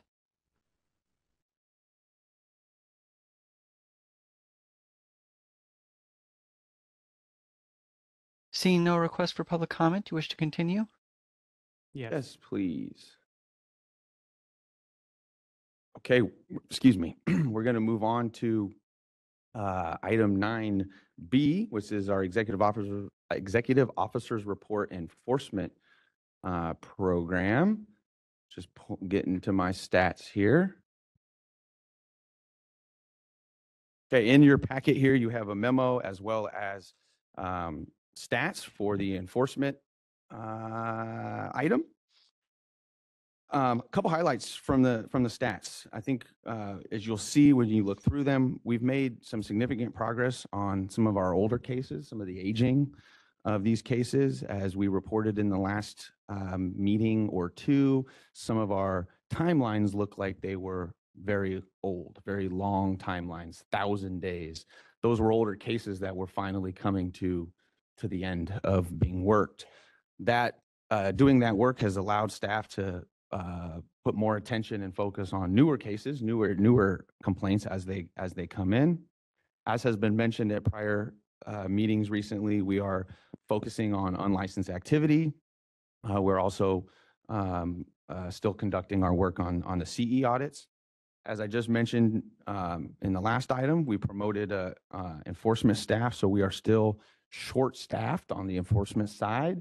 We're down two people, so we're hoping to get those filled soon. You'll notice that we now have a total of 10 probationers. That has gone up almost by double since our last meeting. We had 6 at the December meeting. So our probation analyst has been quite busy onboarding those individuals and doing that work. The last item that we present within the enforcement stats is the continuing education stats. You will notice that the CE stats, the CE audits have dropped off a little bit in terms of the pace compared to where we were. That's a reflection of that analyst also is our probation analyst. And they, as I just mentioned, had 4 new probationers that they had to focus and do their work on. And so attention gets shifted over there. We're now back to doing our CE audits. As I've talked several times with this board and shared with members of the public, one of the enforcement positions that we are hoping to hire soon will also be doing some CE audits. I don't like housing, if I can avoid it, one entire function with one staff. We're small, and so it's hard to avoid some of that. Everybody's got to do a little bit of everything in some cases. But being able to have another analyst on duty or on staff that has some responsibility for CE audits will be helpful to our work there. So we're looking forward to that. You know, as been mentioned before with CE audits, there's a lot more improvement that we'd like to see. The pass rate is not where it should be. Again, these are small numbers compared to our overall renewing population. And so I always want to put that caveat out there that when you're sampling such a small size, it's hard to, you know, really form a picture as to the entire licensee universe that's out there. But we're not seeing 90+% pass rates. We're seeing 2/3 overall passing right now. So it should be better. It should be higher. We'll continue to work with our stakeholders and the associations to get messages and information out about CE audits. With that, happy to take any questions from members about the stats, anything they'd like to discuss or point out. Happy to cover.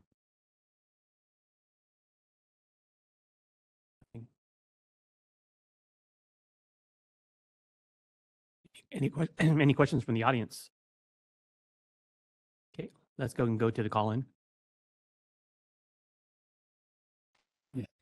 We are open for public comment on 9B as in Bravo. If you'd like to make a comment, please raise a hand by typing that hand button at the bottom of the screen. Dial-in users, dial *3 to raise your hand, and we will call on people in the order we have requests. We're going to take just a few seconds now to see if we have a request for public comment.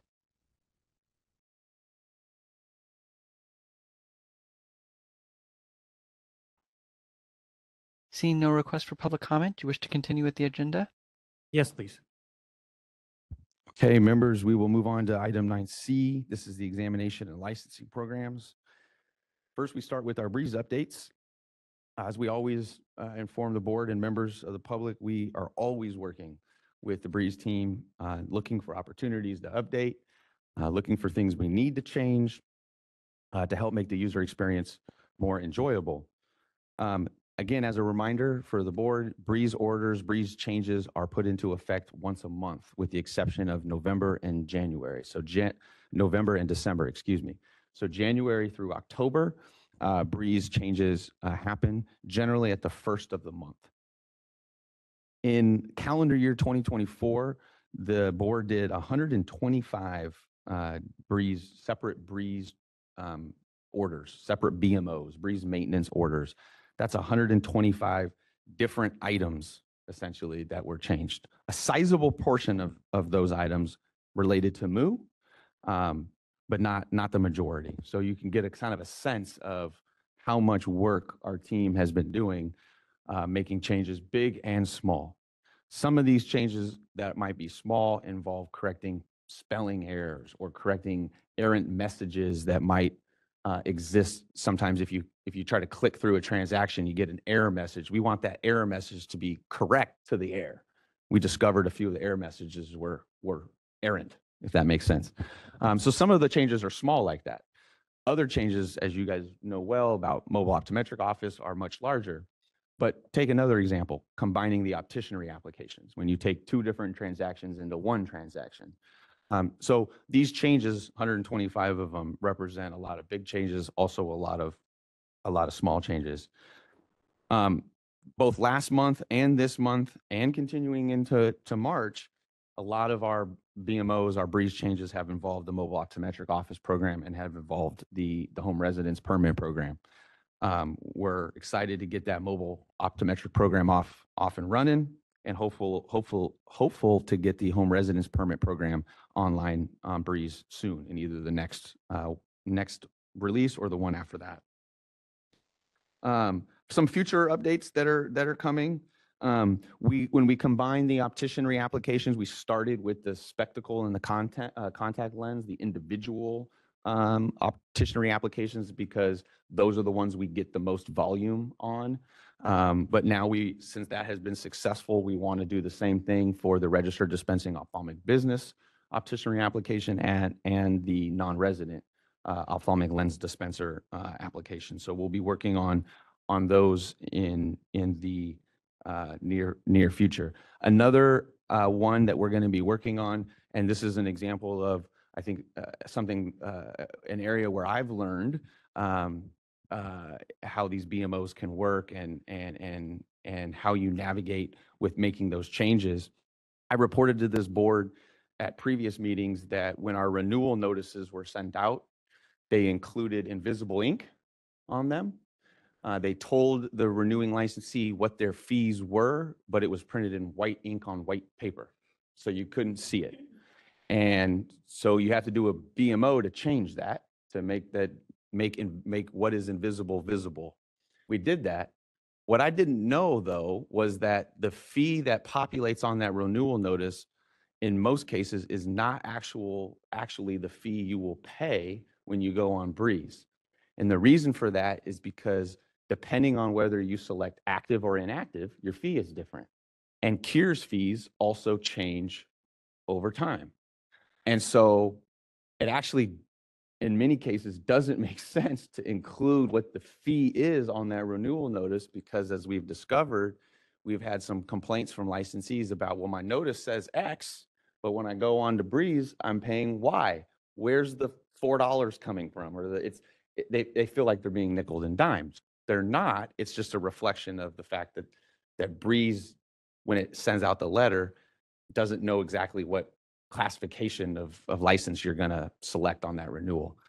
So we're going to not make it invisible again, but we're going to delete it. We're going to tell you to essentially just go to Breeze and you'll see the real fee. So I learned that lesson, maybe the painful way, but that's the way that Breeze works. So we will be working on that renewal notice in the future as well.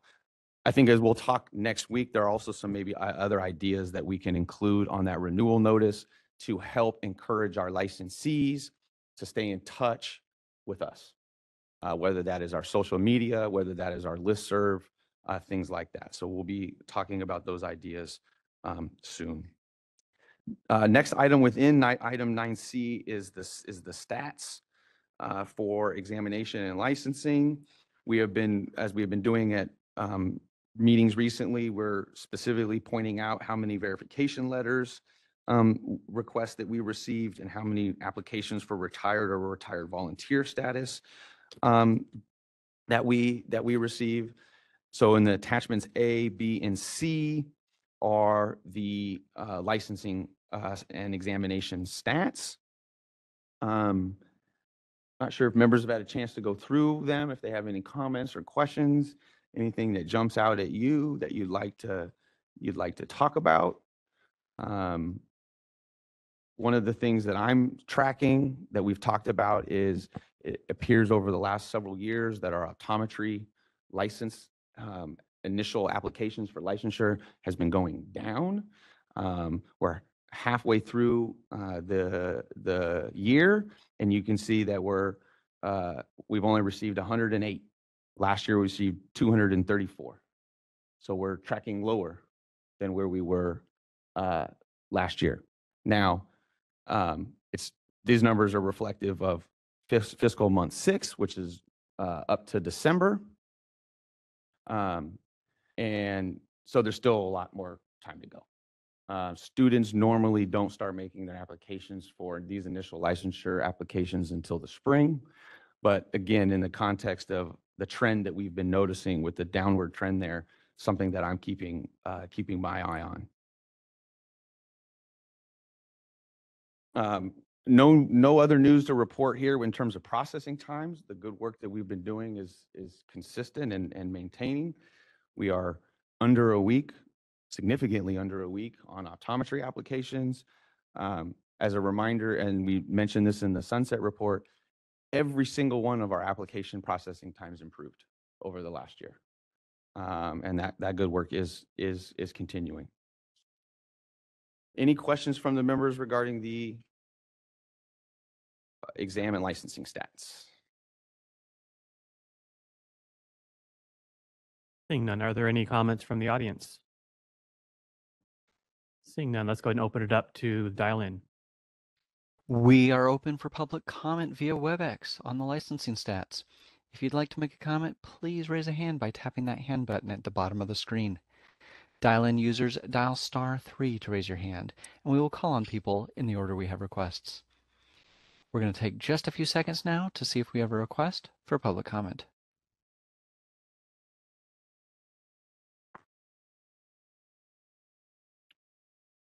Seeing no request for public comment, do you wish to continue with the agenda?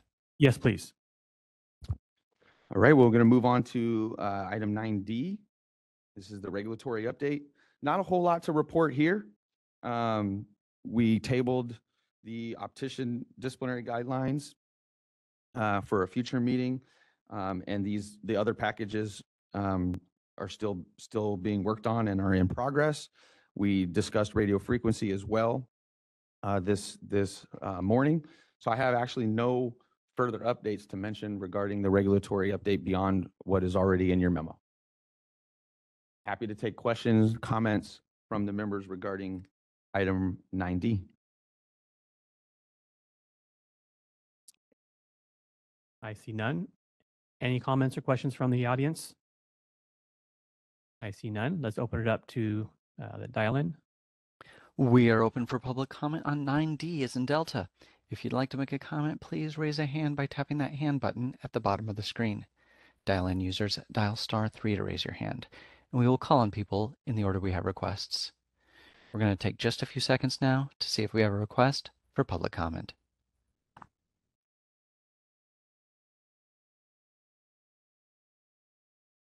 Seeing no request for public comment, do you wish to continue with the agenda?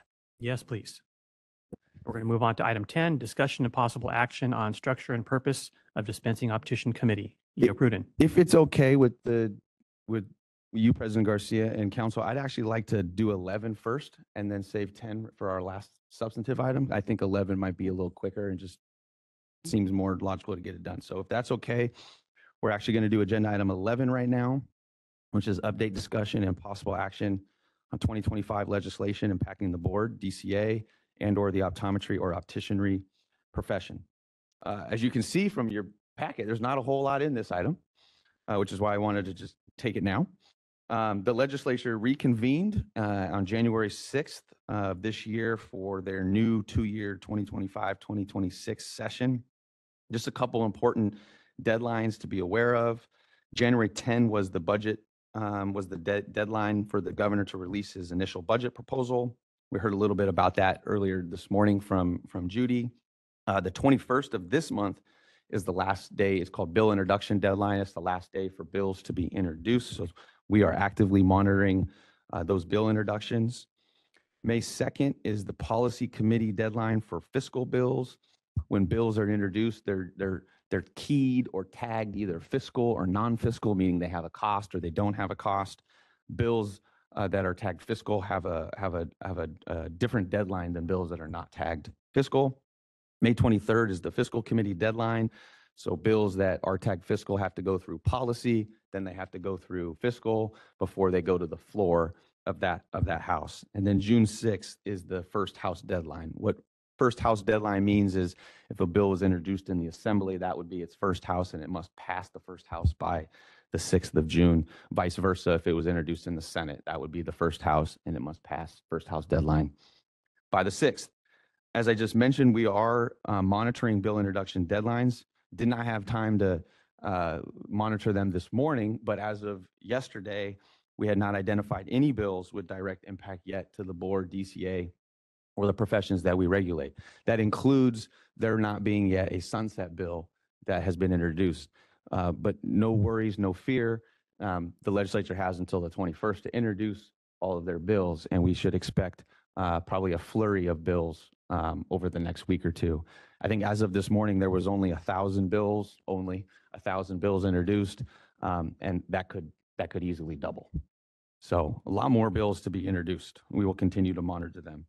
President Garcia mentioned earlier in his update regarding the sunset review report. Just wanted to include it also in this item, given the fact that it is also legislative. We've hyperlinked to the report within this item. And just a reminder, it was submitted on January 3rd, and we're looking forward to working with the legislature as we move through that sunset review process. Included, as I like to do for the first meeting of the year, is I always like to include from the board's handbook the sort of overview of the California legislative process. And included within that are the different types of positions that boards can take on a bill. And then we also include the life cycle of legislation chart.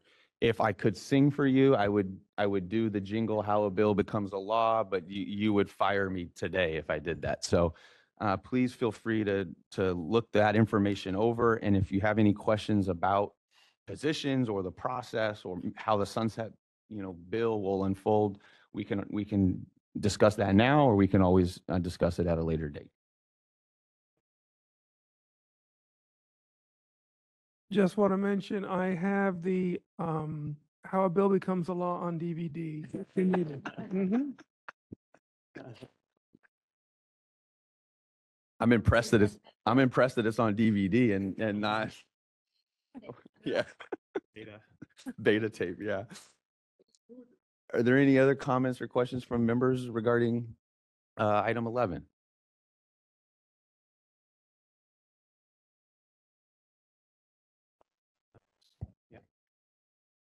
Any public comment on item 11 in the audience? Seeing none, let's go ahead and go to dial in.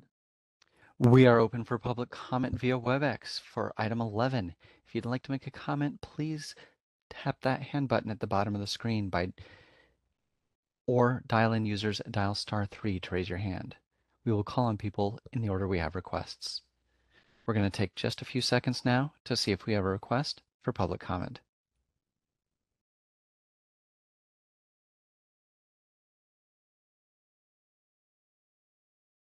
Seeing no request for public comment, do you wish to continue with the agenda? Yes, please. Item number 10. All right, we've arrived at our last substantive item for the day. Agenda item number 10, discussion and possible action on the structure and purpose of the dispensing optician committee.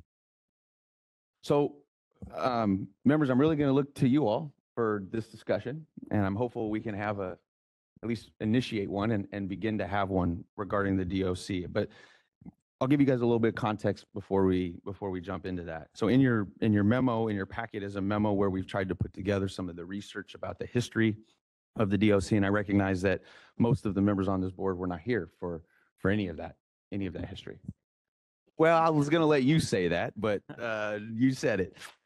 Member Wong is the only member who was here for any of that history. In fact, I think you were here for all of it because you were appointed in 2015, I think, originally. So just by way of background, the entire optician program used to exist in the medical board.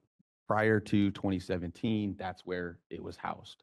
In 2017, it all moved over. AB 684 transitioned the program, the optician program, to our board and created a dispensing optician committee. It is a statutorily created committee that is different than our consumer protection committee or our legislative committee. Those are board created committees. The DOC is a statutory committee with appointments. It has 2 public members, 2 dispensers, and 1 board member to advise the board on dispensing related matters. That committee has not met since 2021 April, I believe. And it hasn't met because we don't have quorum. We only have quorum of a 5-member committee would be 3 members, and we only have 2 members that could possibly sit on it at the moment. So that committee has not met. And I think it's an open question as to, therefore, its purpose, its utility. Now, when the DOC was created and the optician program first came over, it had a lot of activities and a lot of work that it needed to do and was charged with doing. And in your packet here, we've outlined that information. They met several times between, dozens of times probably between 2017 and 2021. The DOC established priorities. They established the activities that they wanted to go after. Those activities and objectives included outreach, disciplinary guidelines, payment methodology, valid business relationships, education requirements, testing and licensing pathways, continuing education, updating terminology, scope of licensure, out-of-state electronic commerce, harmonizing statutes, and strategic plan objectives.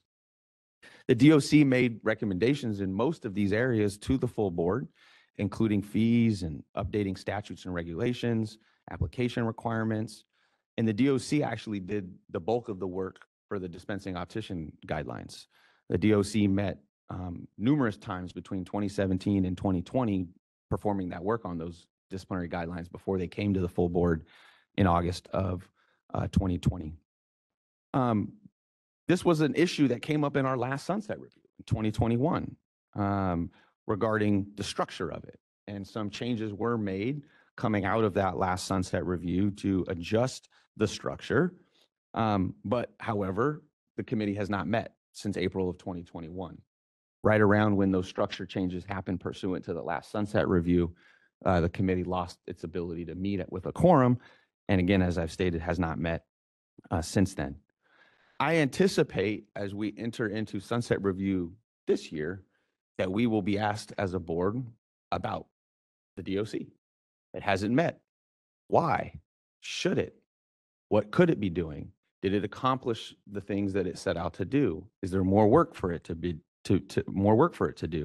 And probably a variety of other questions that I haven't thought of.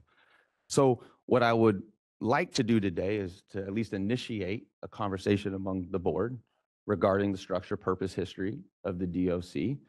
And I suspect this might be the first of several conversations. But again, we have a statutorily created committee that has a purpose in law that is not able to actually carry out given the quorum issues. And so I think it's appropriate for this board to begin that conversation among itself to figure out what you all think about the DOC and its future. So with that, I will turn it over to the members. Justin? Well, what I did want to ask, what in all probability do you think the legislation is going to ask concerning the DOC? Are they going to say, do you think they would recommend that it be reinstated and continue to function? I know they're going to have a lot of questions, but are they going to say, looks like you guys have done a pretty good job without the DOC. Is it viable? Do we need it? I suppose you're asking me. I think that's possible. I mean, I think the legislature in sunset review is going to want to know more what we think about it, as opposed to them making that suggestion to us. I could certainly point to several examples where we have been effective over the last couple of years without it. We've had to be, right? Not having the DOC being able to meet with a quorum is, for me at least, no reason to not deal with optician issues, right? There's no excuse there. We still have to engage as part of our program. We are the only board in the country that houses opticianry and optometry together. Half the country does not regulate opticianry at a state level with a board or a bureau. Those that do separate them out from optometry. So we're the only one housed that way. So we're unique. So yeah, I could point to areas where I feel like we have been successful without the DOC, but I could also say we only have one optician member of the board. And I haven't been around for all of the history since the opticianry came under this board, but there have been, I think, challenges in keeping that spot filled. Several prior appointments made it just about 1 year before they vacated for one reason or the other. As an executive officer who's not an expert in any of these areas, I need to have an optician member on the board since we regulate opticianry. And when you don't have that, you lose that expertise and that voice. So I could certainly talk about it from both perspectives in that regard. There have been times where, prior to your appointment specifically, there was a gap And I might have had optician questions. I did have optician questions, and I didn't have a board member to really go to, right? I don't think that's ideal. But again, as I've said, I think we can point to several examples where we are still engaged and push forward issues relevant to the profession, notwithstanding we don't have that statutorily created committee that exists for the purpose of helping inform that work. So That was just my advocate question. Now my real question before Member Klepper is, set me up. what's the process to bring it back into a regular functioning capacity? Well, right now, because it's statutorily created with appointments, the appointing authority needs to make those appointments. For that structure to change would require the law to change. If there was a proposal to make it not a statutorily created committee, but we want the board to still have an optician committee, you would need to change the law to not make it statutorily created, and then the board, just like we created our other committees, we could create a committee. Of course, the risk of that is any committee that the board creates could just be dissolved, right? We're not required to have a legislation and regulation committee. No, so we make referrals, or referrals are made, so the correct appointment process starts and continues? Is that the process? I'm not, yes, essentially that's the process. I don't know what the challenge has been with getting appointments. I mean, we have 2 vacancies on our regular board too. I'm not the best person to speak to that. I don't have any role in the appointment process except to be an advocate for public service. So if anybody's listening and wants to be a member of the board or the DOC, please contact me and I'll explain the process to you. But I don't have any decision making, right? I don't interview anybody to get on the board. So, ultimately right now it's the appointing authority that has that power. But if that structure was changed and it became just a board committee, then we would appoint members within the board to that committee.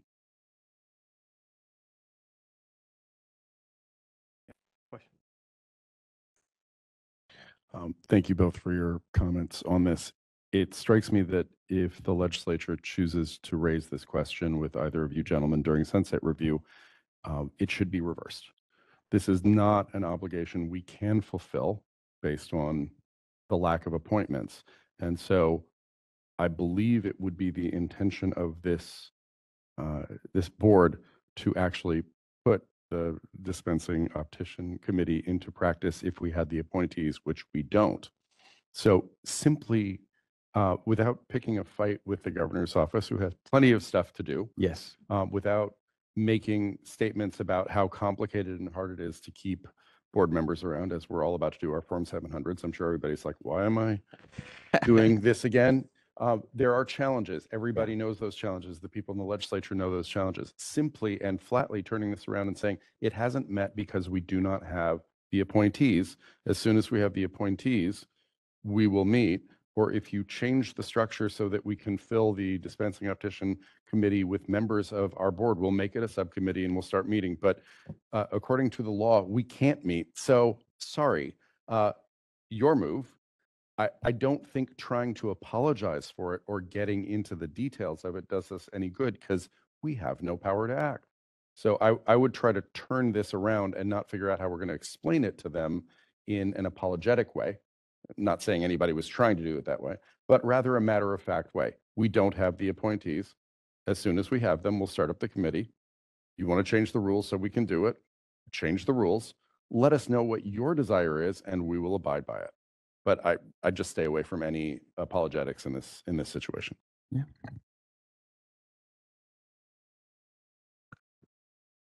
Ditto. I agree with Member Clemens on his points. It's outside of our control. They should not take us to task for things we can't do without them doing something first. I have a few comments. I think when I think about this question, three things come to mind. I think the first is what does the licensed population want? It seems like the purpose of this committee was to ensure representation, but the difficulty in finding people to populate the committee, maybe that want is not as strong as it was when the programs were first merged and it was more of an urgent issue. So I'm curious about how the licensed population feels about that, if they still feel like it's, something that they really want to ensure that representation does exist. Another thought I have is if we were to make any changes, whether it's, making it a board committee versus a statutorily created one, if there is a need for a DOC to come again in the future, if something comes up, how hard will it be to put something like this back into law if we ever want to do that? So, is there any harm in just leaving it in place so that it's there if we need it? And then that kind of leads me to my third, I guess, question, which is there a way to kind of preserve it in statute, but kind of go back to how it was initially where the board appointed it, prior to the governor appointing it, just so you can ensure that committee structure exists, regardless if it's like a future board, if a future board were to dissolve it? Is there a way to kind of make sure that the committee structure is in place? I'll just answer the last question. I don't believe so under the statute, because the board just had, I think there was just initial appointing authority. And then the statute is subsequent to that specific appointing authorities, which are not the board, control a majority of those appointments. So there would have to be statute change, I believe, for it to go back to that structure where the board could essentially constitute it. Any other questions or comments from the board? Can I ask one more follow-up question? course. If it were to be a board-created committee, the board would still have the authority to appoint out like non-board members to the committee? I'll take that one. I don't think the board would have the authority. I think it would be treated like any other committee where the board can take public comments and engage the public, but the committee would be comprised of board members. Council, can you double check on that? Because I know in the past, in the relatively recent past, at least when I started, we did have a committee with a non-board member on it. Yeah, I can do some research on that. Yeah, because I think I appointed, well, they were previous board members, but they were no longer board members that helped. It was our Practice and Education Committee had a former board member, but at the time they were on the PEC, were not a current board member. Yeah, I can do some research on that.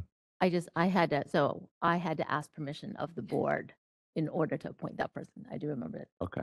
But I think, if for the DOC, if it becomes a board formed committee, it would be nice to have the authority to appoint non-board members, and especially to get additional points of view. And Well, and to that point, there's only one optician on our board. and you guys So also have otherwise you could potentially have a situation where it's a DOC with 4 optometrists on it and 1 optician, and that doesn't really feel like a dispensing optician committee. That's an optometrist committee. And I just want to ask, so this is coming up because of the sunset review. So after the sunset review, after you and the president go in March, we'll get feedback. And then in April, we'll work on a response to the feedback. If this is not a point of contention with them, do we just let it lay as it's been, or as a vice president said, do we just keep it at bay unless it's needed in the future? Or as our other 2 members said, we just ask for it to be dissolved? Is that what we're gearing towards now? I think all of those things are possible. I think it's very likely that the legislature is going to ask us in the background paper for sunset review, what does the board think should happen to the DOC? Should it exist?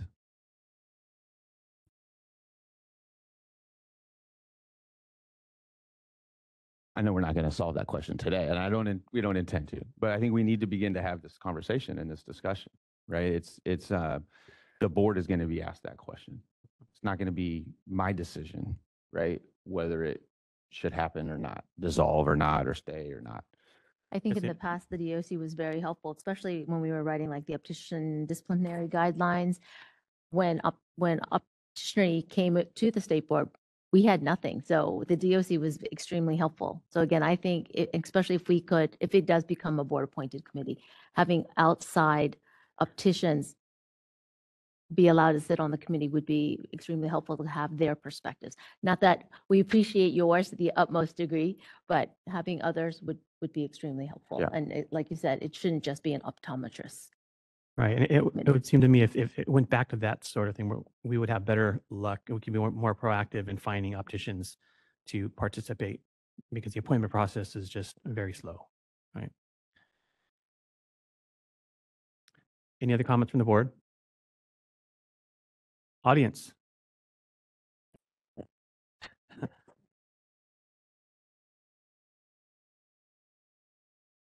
Thanks for being here, Ruby.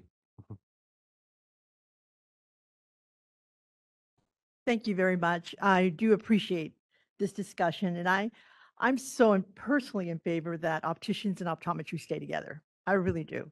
We need each other. I know there's some creative ways to work with this. Greg, you've done a great job bringing us in. So, but there are a lot of topics that are being addressed. Yeah. And they're just overlooked. And we're confronting it in a sort of losing battle because nothing's being done. As you take, for example, the occupational analysis was conducted and it's just dropped. And it gave us good, clear evidence of what we need to restructure.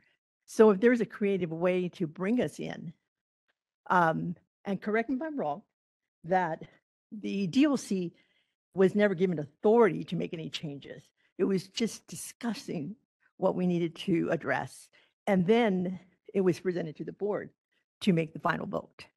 So looking at that way, it's not really a strong board. It's more of a committee that's just bringing in the ideas, the thoughts, the discussions, and then presented to the board. Given that, how creatively can the board listen to what we need?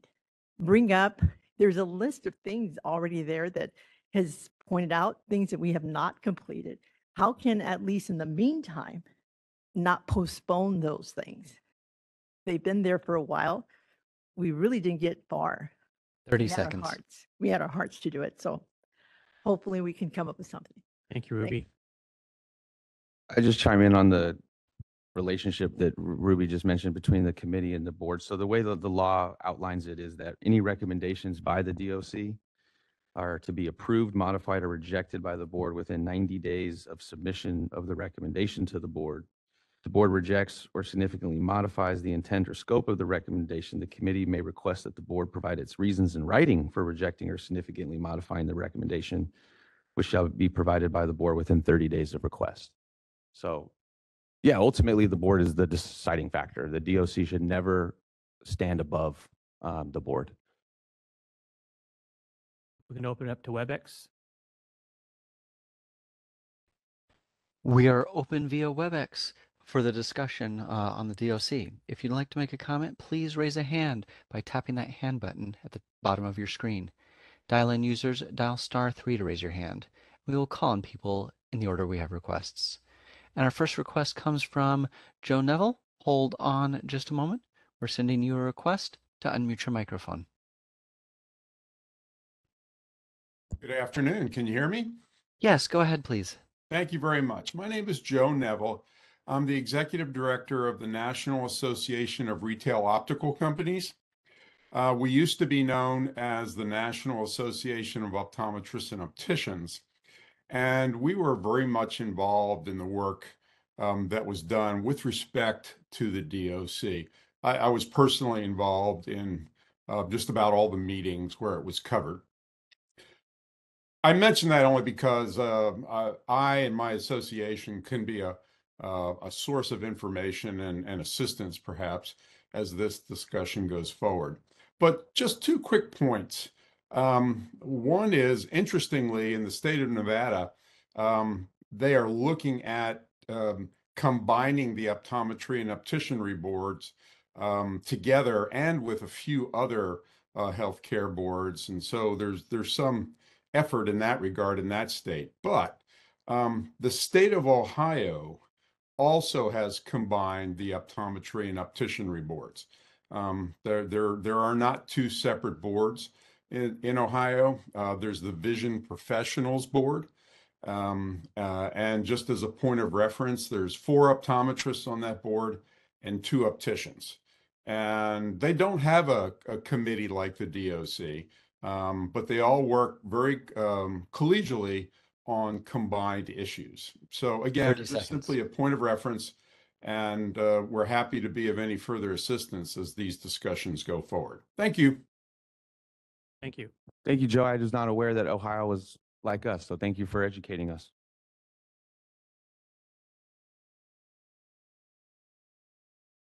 Any other comments from WebEx? No other comments from WebEx. Okay, so kind of bringing it back to the board. Would anyone like to make some suggestions on how maybe we can, maybe not make a final decision, but wrap this up a little bit? Maybe if we're able to pursue this, create a subcommittee like we had in the past with PEC. And in Dawson? Is it appropriate to ask to find out what happens in March, and then we'll have a little more clarification and guidance for our April meeting, maybe? Yeah, I think that's certainly possible. Absolutely possible. I mean, I think again, what's likely to happen here in the next couple of weeks is that we will find out the issues that the legislature has identified and is interested in. I would be shocked if this is not one of them.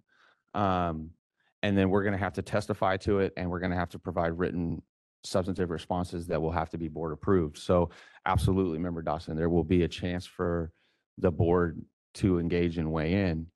I think what I'm trying to underscore is that we're going to have to do that. I think the legislature is for sure going to ask us what we think, whether the committee should exist in its current form, or whether we have any ideas as a board as to how it should change. So I think we're likely to get asked that, and we're going to have to answer it. To your point, I think that might be smart to wait for, and then deal with that in March and April. Do we want to consider perhaps making a work group that that the work group could work with you and President Garcia, maybe to brainstorm different possibilities, so that if this is addressed during sunset, you could have more concrete suggestions? The board president can always establish a 2-member work group for any purpose, really, and this could certainly be one. Yeah.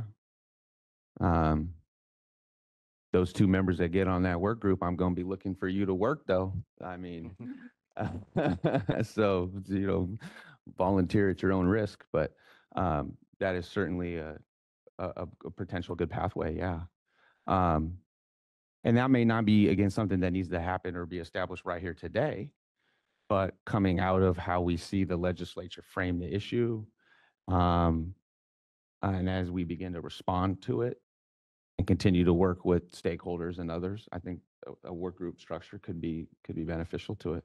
I think it would look good if we're proactive, that we have already thought about this ahead of time, and say we have already started a work group, and we have 2 members that are on this, and these are some suggestions they have. These are the issues. These are the reasons we haven't had meetings. Yeah. So, I mean, I think we know who naturally would need to be on that committee or on that work group. Working. The one optician, member, and the member with the history. I've already written it down. And the member who brought up the idea, right? Yeah. So yeah, that's a good idea, Lillian. I think that that would be a potentially good process to move forward with this issue on. Like I said, I don't think we know all the answers right now today, and we shouldn't know all those answers, but the work group structure is nimble and flexible, and can allow for a lot of good engagement. So that's something that could be established now, or it could be established later. I don't think I'm not sure, council, if you need like a motion for the board president to establish a work group. I think if I remember from the guidelines in the handbook, it's at Yeah. the president's will. I would need to double check the guidelines, but also since we are here, if there is a motion to establish it, that doesn't hurt. That's either. true. I'll entertain Okay, a why don't motion I to just go ahead? establish a. I'm going to make the motion to Okay. establish a work group. I'll second that. Can I ask for maybe a little bit more specificity of the work group? So I think in terms of specifics, like a motion with the specific people. Oh, topic. Topic, okay. The name of the topic of the work group. Just the topic of the work. I make a motion to establish a work group to discuss the dispensing optician committee future. And let's add and authorize President Garcia to appoint 2 members to that work group. And I would like to authorize President Garcia to appoint 2 members to the work group. And we have a motion. Do we have a second? I'll second that. We have a motion and a second, and we'll need a roll call vote. Public comment too. Oh, first. Public comment Okay. first. Open up to public comment in the room. Seeing none, open it up to public comment in WebEx. We are open for public comment on the motion. If you'd like to make a comment, please raise a hand by tapping that hand button at the bottom of the screen. Dial-in users, dial *3 to raise your hand, and we will call on people in the order we have requests. We're going to take just a few seconds now to see if we have a request for public comment.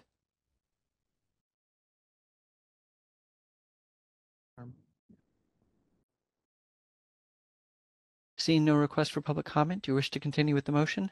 Yes, please. So we have a first, we have a second. We're going to roll call vote, please. Member Clemens, Aye. Member Dawson, Aye. Member Sue, Aye. Member Kleppa, Aye. Dr. Wong, Aye. Dr. Bragg, aye. Vice President Linden, aye. President Garcia. I vote aye. Motion passes.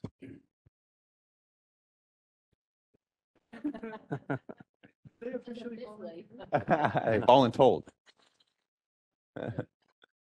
Okay, so that finalizes, I believe, item 10. Is that correct? You approved? Correct. Okay. And we already did item 11. Okay, so we're on to future agenda items. Are there any items that members wish to bring up for discussion at future agenda items? I have kind of a question.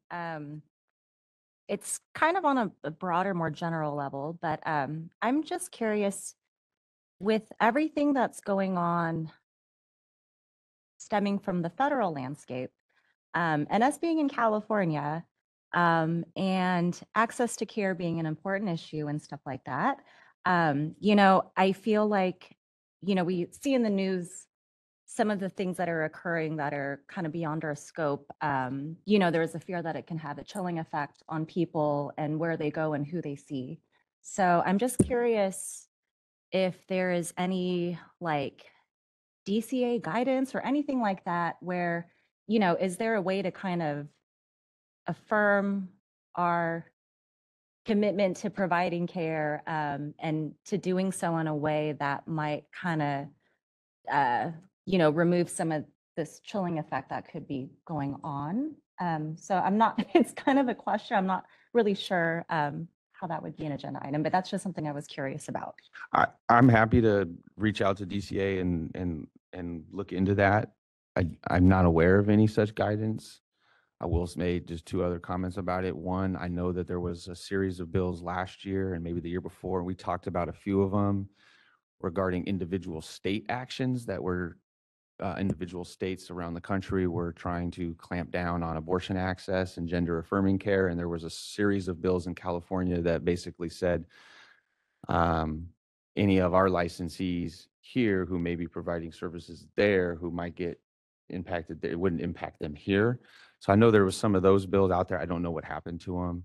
And then the legislature has been involved in a special session trying to, I think, maneuver around. Sorry to interrupt, some of these issues. but Executive Officer Pruden, we should probably be limiting our comments and responses at this point since it's not on the agenda. Okay. Not aware of any guidance. We'll check. Oh, can I make a suggestion? We had talked about perhaps inviting MBEO to, could we invite them to either April or? I don't think April or July will be possible, given what I am expecting us to be dealing with at those two meetings.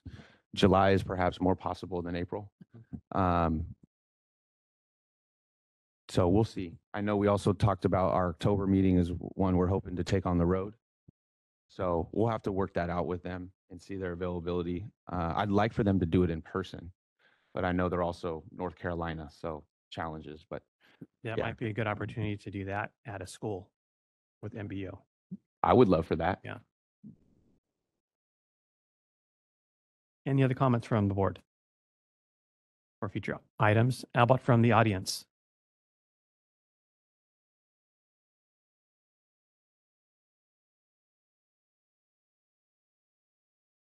Super excited that now we are working to bring in high schools, juniors and seniors to learn the opticianry career. And that's happening this year. So you see, we're expanding with that. And we're also working on a 2-year degree program. I know Sac City is working on that. And in Southern California, we're doing the same. And we want to get them to be optometrists. So creating that career pathway and a business. So consider that as an agenda item, how education is expanding for opticians. Thank you, Ruby. If we can open it up for WebEx comment. We are open for public comment via WebEx on future agenda items. If you'd like to make a comment, please raise a hand by tapping that hand button at the bottom of the screen. Dial-in users, dial *3 to raise your hand, and we will call on people in the order we have requests. We're going to take a few seconds now to see if we have a request for public comment.